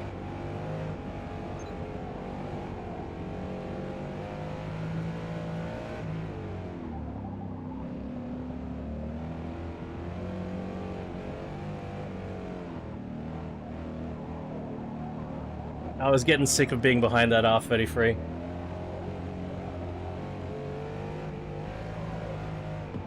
Oh man. Oh no, no, no, no, no, no, no, no, no, no. That's not how I thought the road went. Shit. I think I gotta turn traction control off.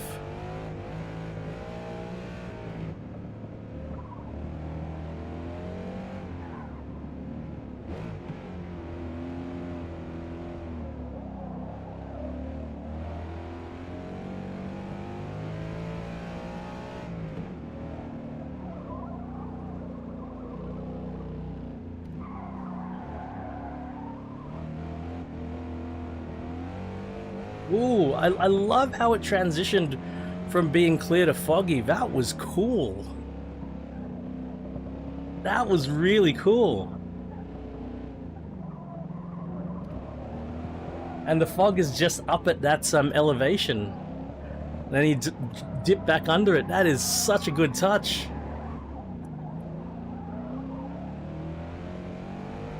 That is a really, really good touch. I like it.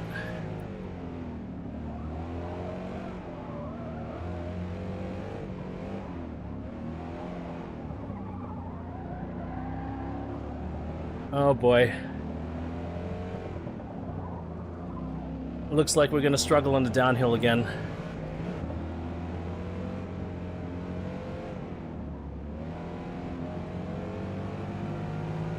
Mustangs are no lightweights.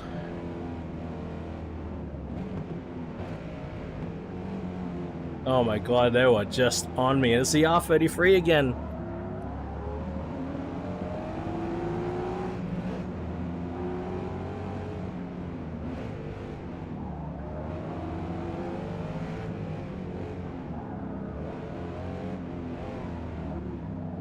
It's a ghost of my past coming back to haunt me.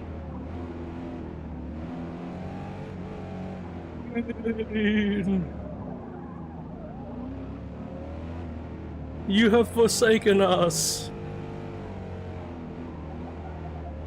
You hated V8s.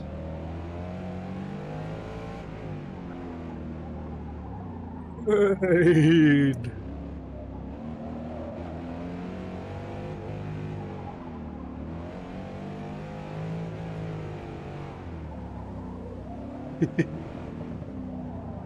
You can still afford me.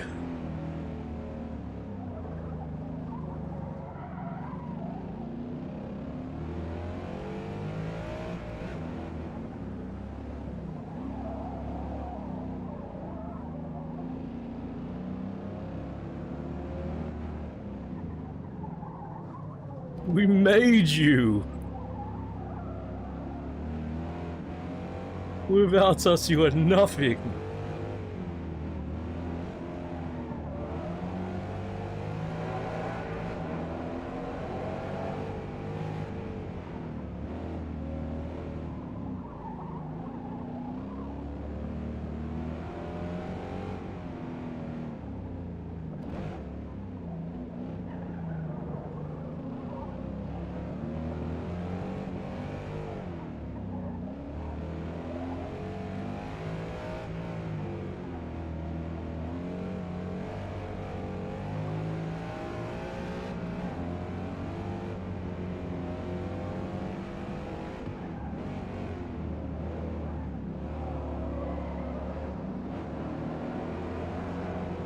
Yeah.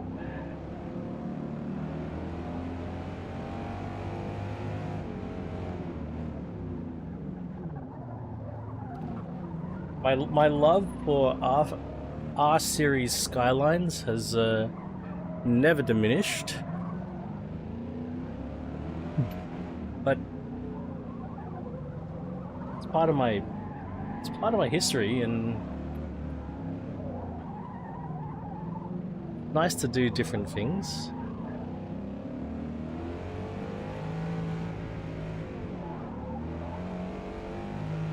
Can have more things added to my story.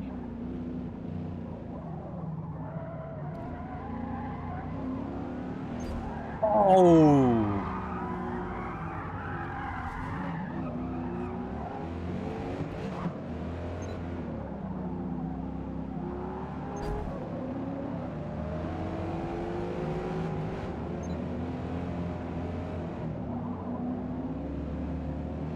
I could feel where that was going. I gotta see that bit of a replay. I could feel that I'd be able to make that comeback around.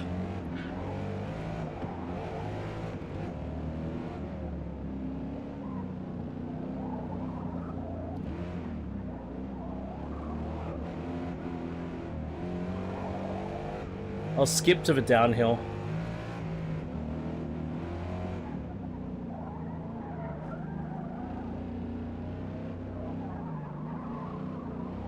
But there's no catching that fucking R33. It's gone.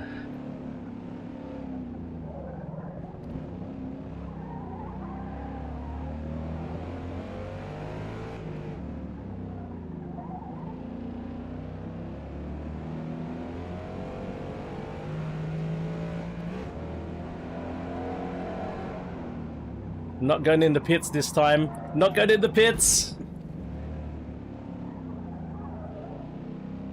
I almost went into the pits. That was fun.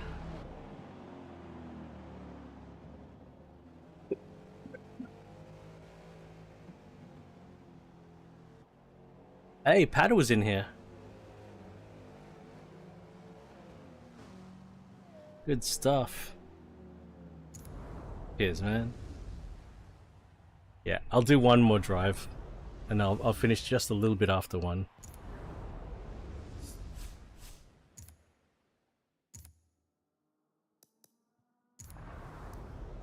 Let's skip forward.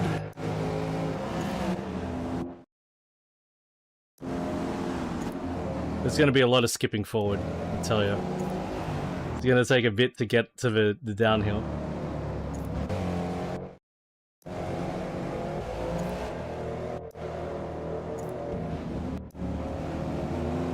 God damn, it's good to have such a long track with so many turns. My god.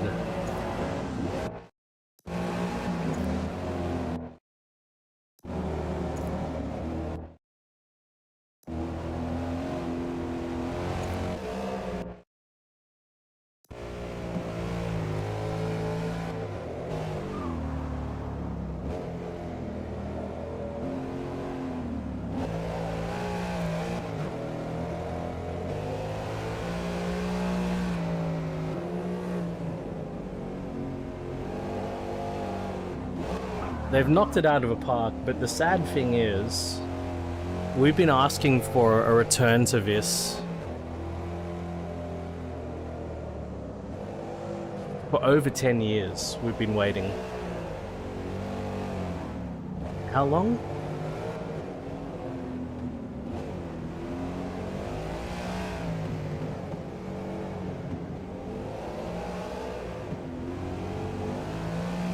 $13 years? 14 years? That's too long. Here we go, here it comes. That R33's on me again.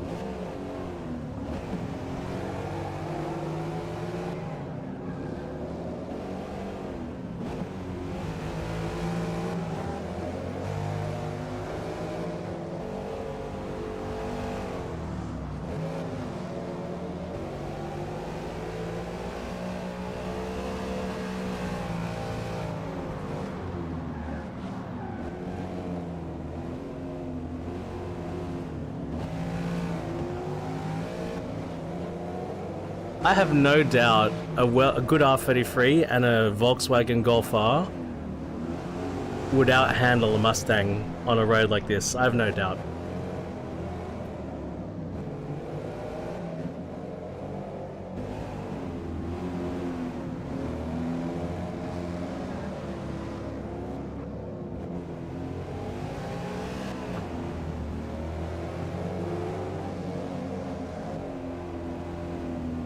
Oh, thanks, man. It'd be fun to drive, you know? You're just not setting any records, but considering, you know, you buy it as your street car, what do you care about setting records?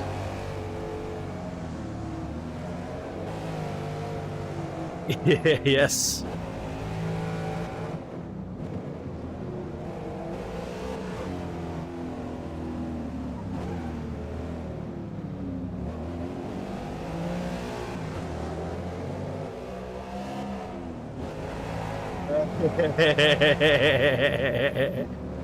I just saw the Magna Ride. The Magna Ride comment, yeah. The Magna Ride doesn't help but get around corners, it just helps with the harshness of the bumps. Maybe, actually, maybe the one place a Magna Ride would help is if there was a mid-corner bump. You'd probably be better off having the Magna Ride to absorb it better. Settle the car a bit quicker. Man, I was dueling with that R33 for quite a bit here, hey. It was on the attack for quite a bit.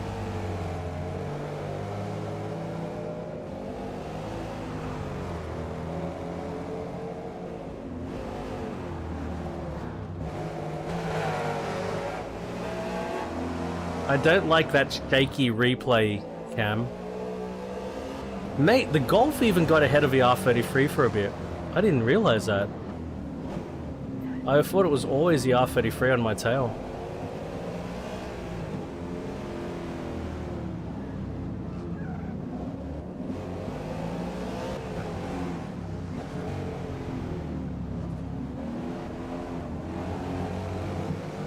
was just a bit unforgiving if you didn't get on the brakes early enough.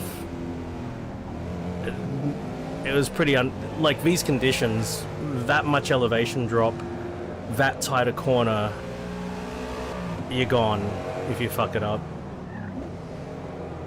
Here we go, this is it, right here? No? There!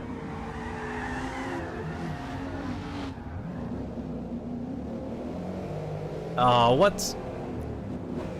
Alright, hang on. Hang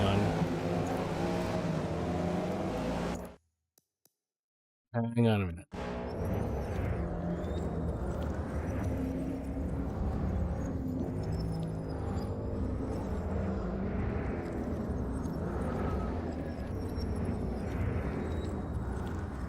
That's a better angle.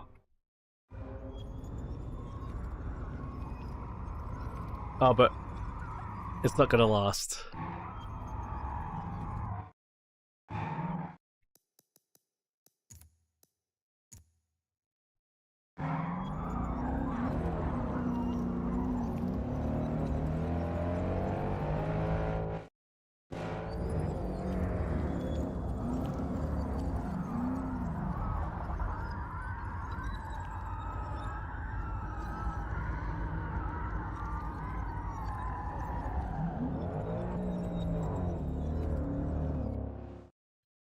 Well, I guess I didn't go wide. I didn't give the skyline a lot of room here. Yeah. I think I was already rotating and sliding, and then there's no room for the skyline. So I can't really fault the Drivatar AI for that. But I don't feel like he's on the brakes here. Are those the brakes glowing? No, those are just red calipers. No.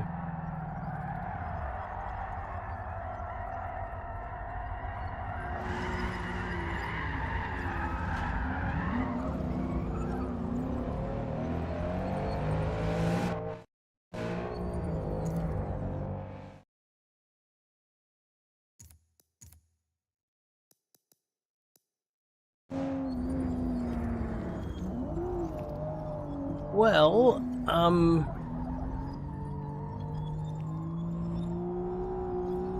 was getting pushed, right? Like, so basically, at first I was trying to correct it. So, okay, I'll talk through it. Here, at this point, I know that the car's going to rotate this way, so I try steering into it first. So I'm trying to steer in, and then I realize, no, it's going to go all the way around, so I try to let it go straight, because I'm thinking I'm going to end up facing the wrong way. That's what's going through my head at this point. See, look, my see if I have a wheel stopped there? Because I'm just off the brake, off the throttle, I'm just sort of letting the road, whatever happens, happen. And now I'm getting pushed back, but I'm in neutral. I'm waiting to see what's happening here. But because he didn't veer off to the right, and he kept going into me,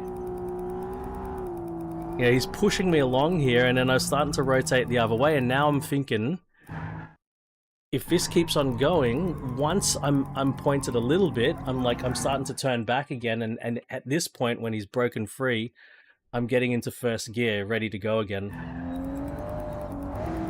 And yeah, as soon as we broke contact, you know, that's when I was going.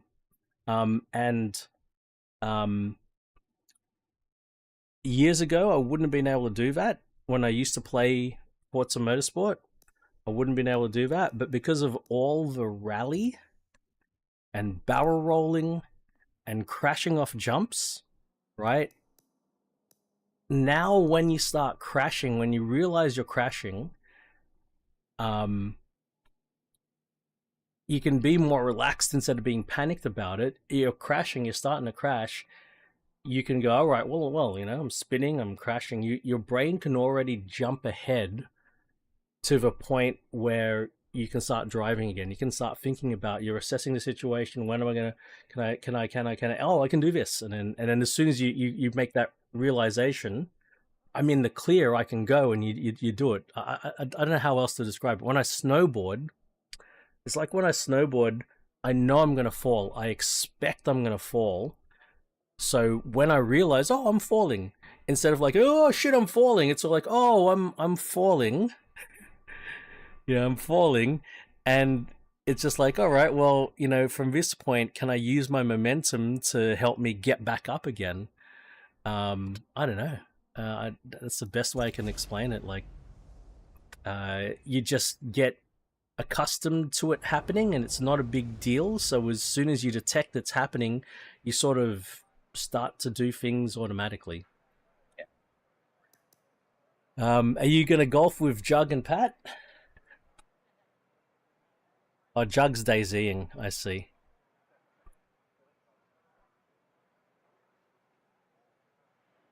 Well, if you're gonna whatever you'll be doing, I appreciate you as well, and hope you have a good one, man.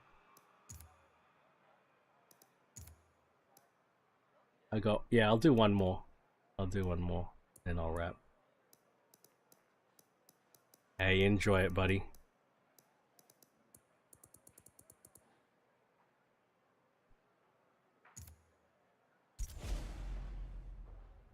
Ooh, rain.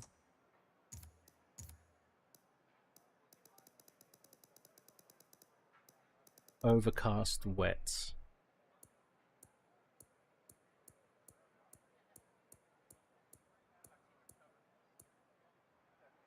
Wow, variable wet, variable dry. Wow. Oh, I see how it works. Ah,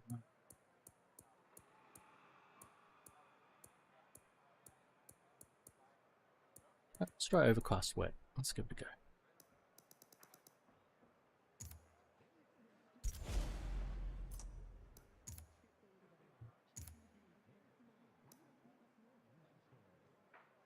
Then.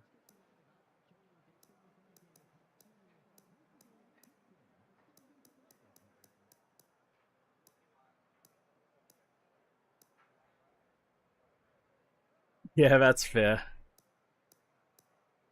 That is absolutely fair.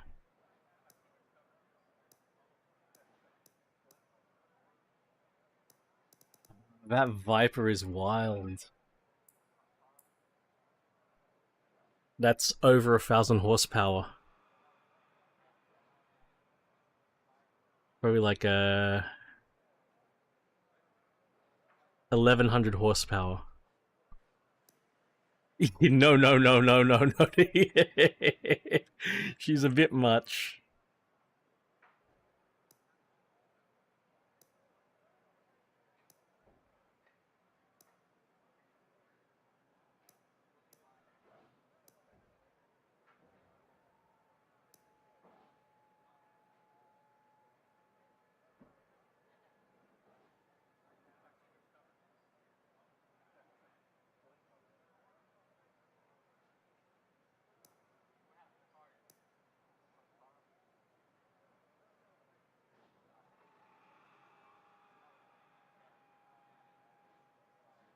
The Hurricane. I was staring at it for a bit, but it is our class.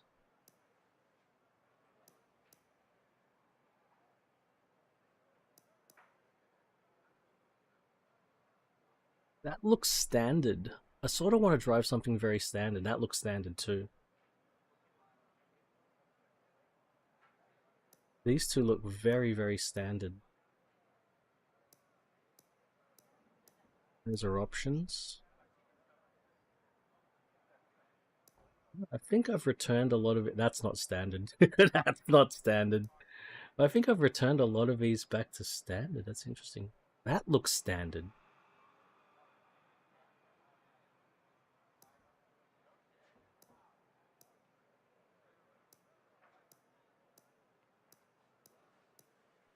Team.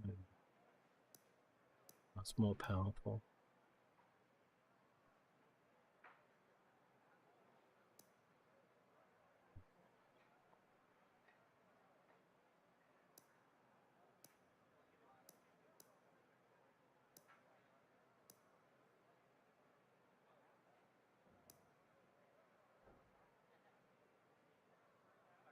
VO.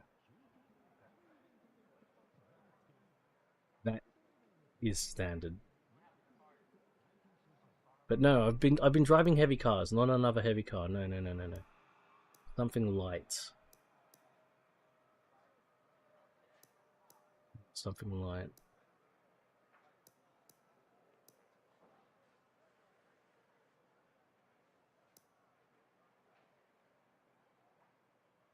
Yeah, man. So many cool cars.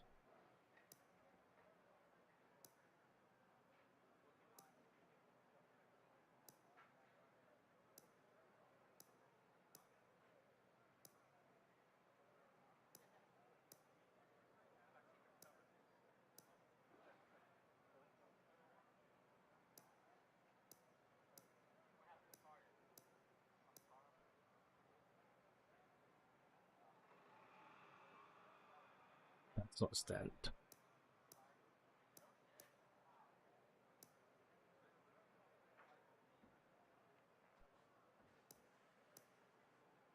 Fucking M2s are getting heavy. It's not that bad, but they're getting there. They're getting up there. Wait. What the hell have I done to that car? That is wild. BT500.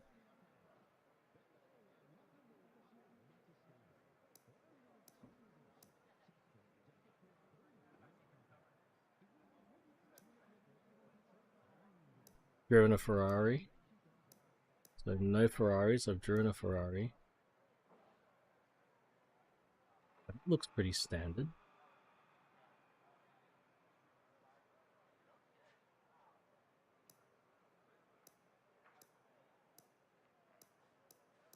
Yeah, I'm struggling, so I'm just scrolling through to see if anything jumps out at me.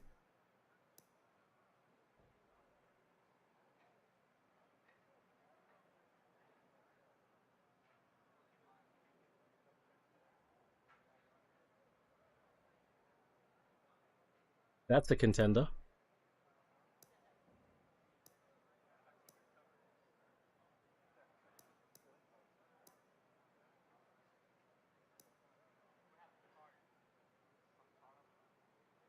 We have a wiener.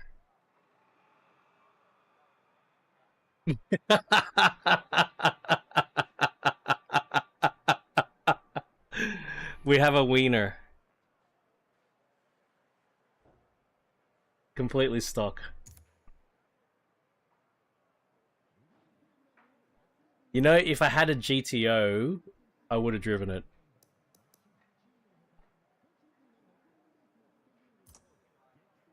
Oh, we can upgrade. Oh, you can upgrade in here.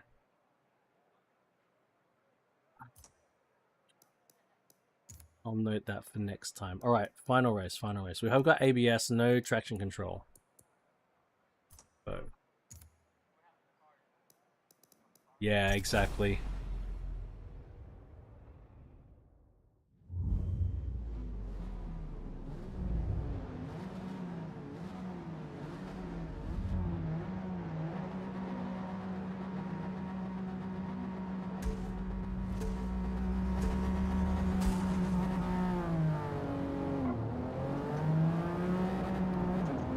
Hell yeah, RJ.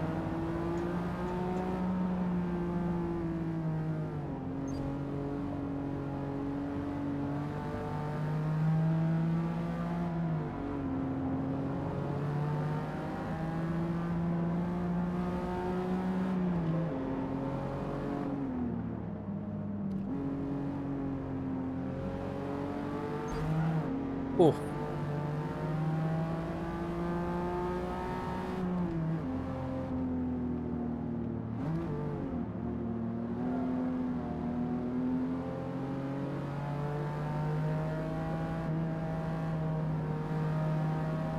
I just want to keep on driving and driving and driving, but I don't have it. I can't do it. I haven't felt this way in a long time. It's good. It's really good.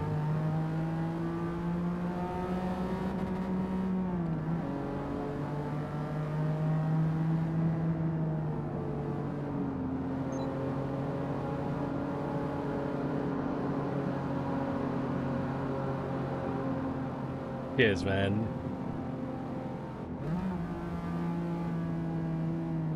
This is the sort of thing I've been chasing.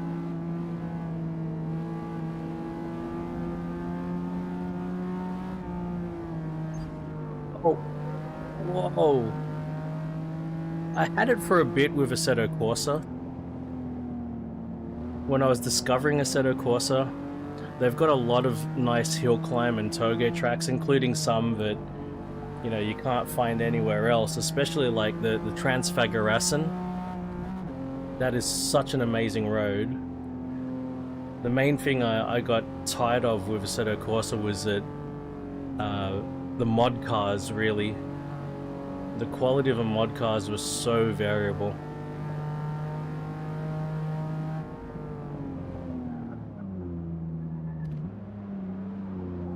I'm not talking about the models, I'm talking about the, you know, because of games like this,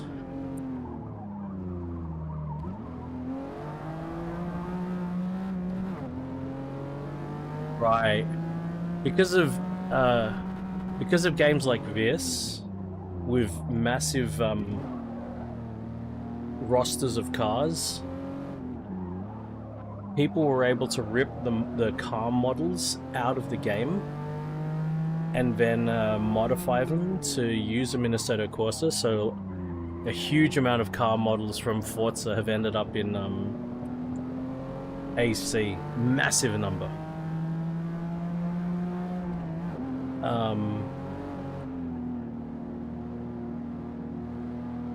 But then somebody the person who mods the car then has to do the parameters of the car, and I don't trust most of the modders out there. Some of them might be doing a good job, but it's so hard to know.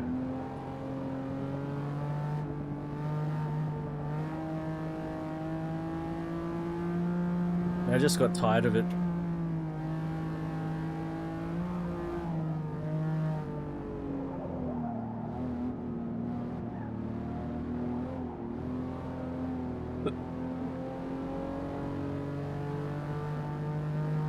And then not to mention the limitations of car sounds in AC.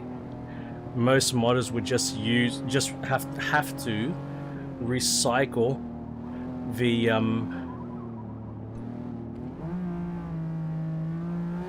the sounds from the existing cars, because a modder who rips a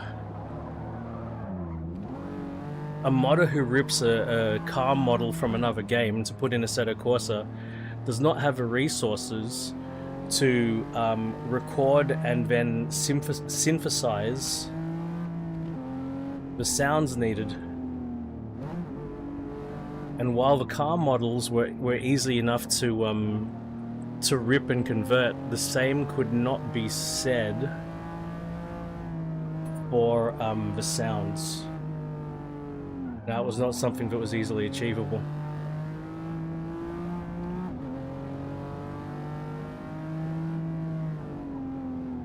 Yeah, so I think this is the thing, like, to convert, to set up a car in Assetto Corsa's config, in a way you sort of need a bit of a baseline to set, by which you would set all the cars so that they would be realistically comparable to one another. But you need control and standards, and that sort of doesn't exist. Like, one modder will do what they feel like, what they feel is right, versus another modder. That's what I'm talking about.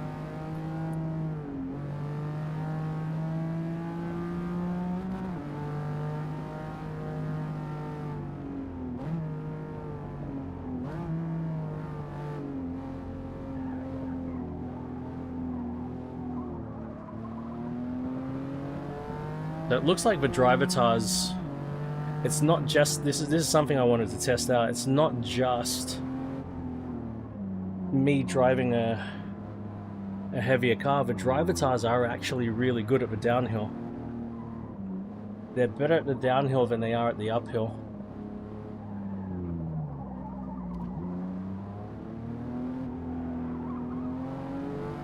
This was part of the reason I was wanting to select something that was a bit more agile.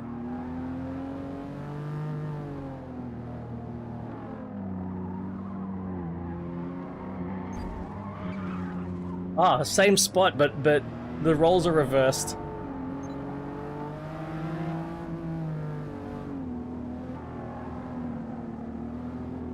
But this time I steered away from the collision. Is that a cadet? No, it's an RX-3, right? No, it's a cadet.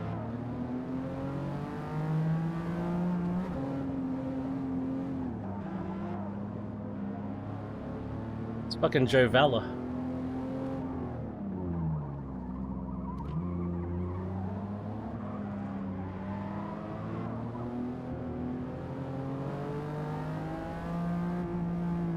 They're really good on the downhill.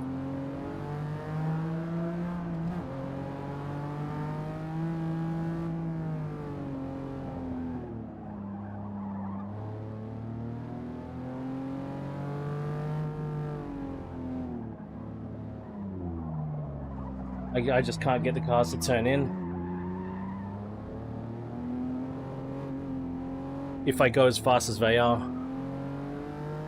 Maybe it's the upgrades that my car has. Maybe you need to be a lot more grip focused on this track.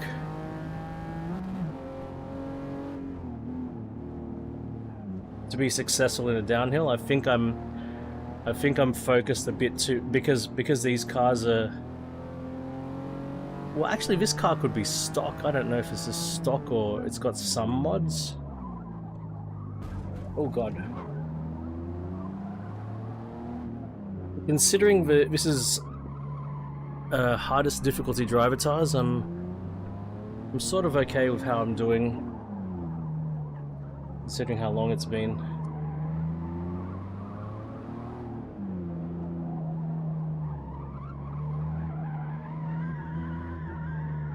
Fuck. Yeah, I don't think the automatic per car rotation is working. I think it's still manually set. Does that look like 1080? I don't know if this car really had 1080. I could be wrong.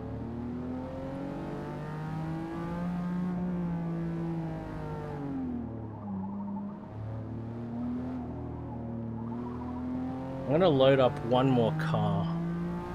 Just load it up. I'm not gonna race, and then I'm gonna test it, and that's it. That'll be it.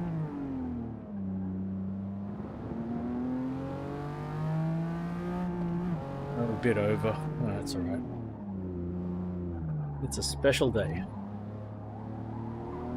Waited for this day for a long time.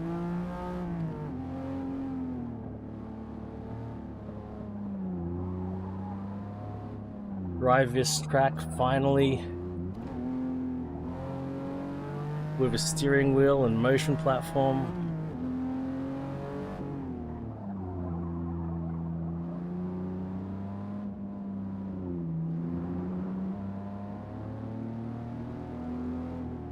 Thanks for being here, man.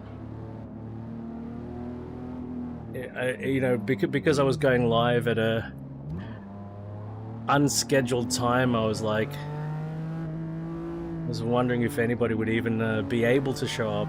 I mean, I'm sure there are people who'd want to show up, but would be sleeping or working or otherwise have commitments, you know.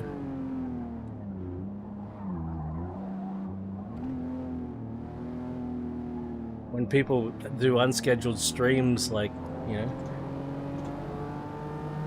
if you're already doing something, what can you do? You might want to support them, you might want to be there with them, but you can't.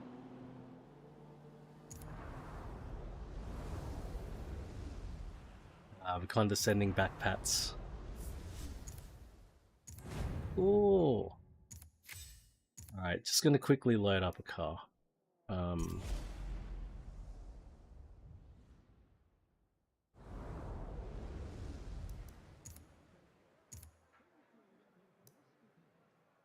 Something like that. Wait. You know, yeah. Yeah? No, decade. Okay. Oh yeah. One of these two. The Lamborghini. No way is this like 1080 degrees of rotation. No way.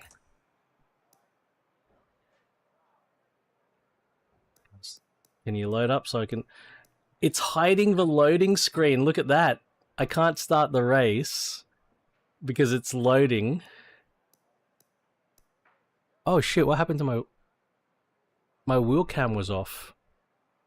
Oh well. There. Yeah, 540 max. Probably even 270 if it's real.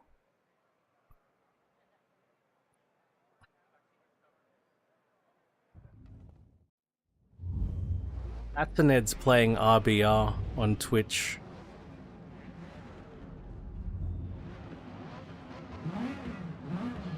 Hey, the view out this thing isn't bad. It's not great on the left-hand side here. Oh!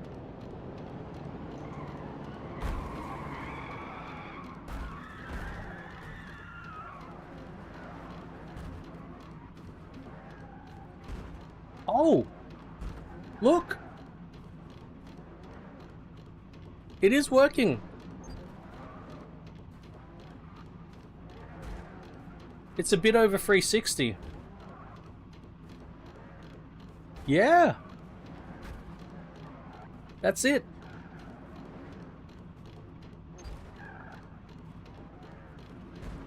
Okay. I stand corrected. They did it. They really did it.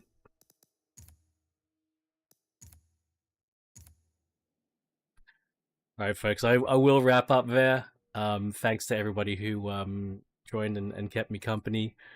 I'll be back tomorrow on Twitch with EA Sports WRC. Starting off with Brothers Chris and then Wolvie on the Wednesday roller train. Back on YouTube here in Forza Motorsport on the weekend.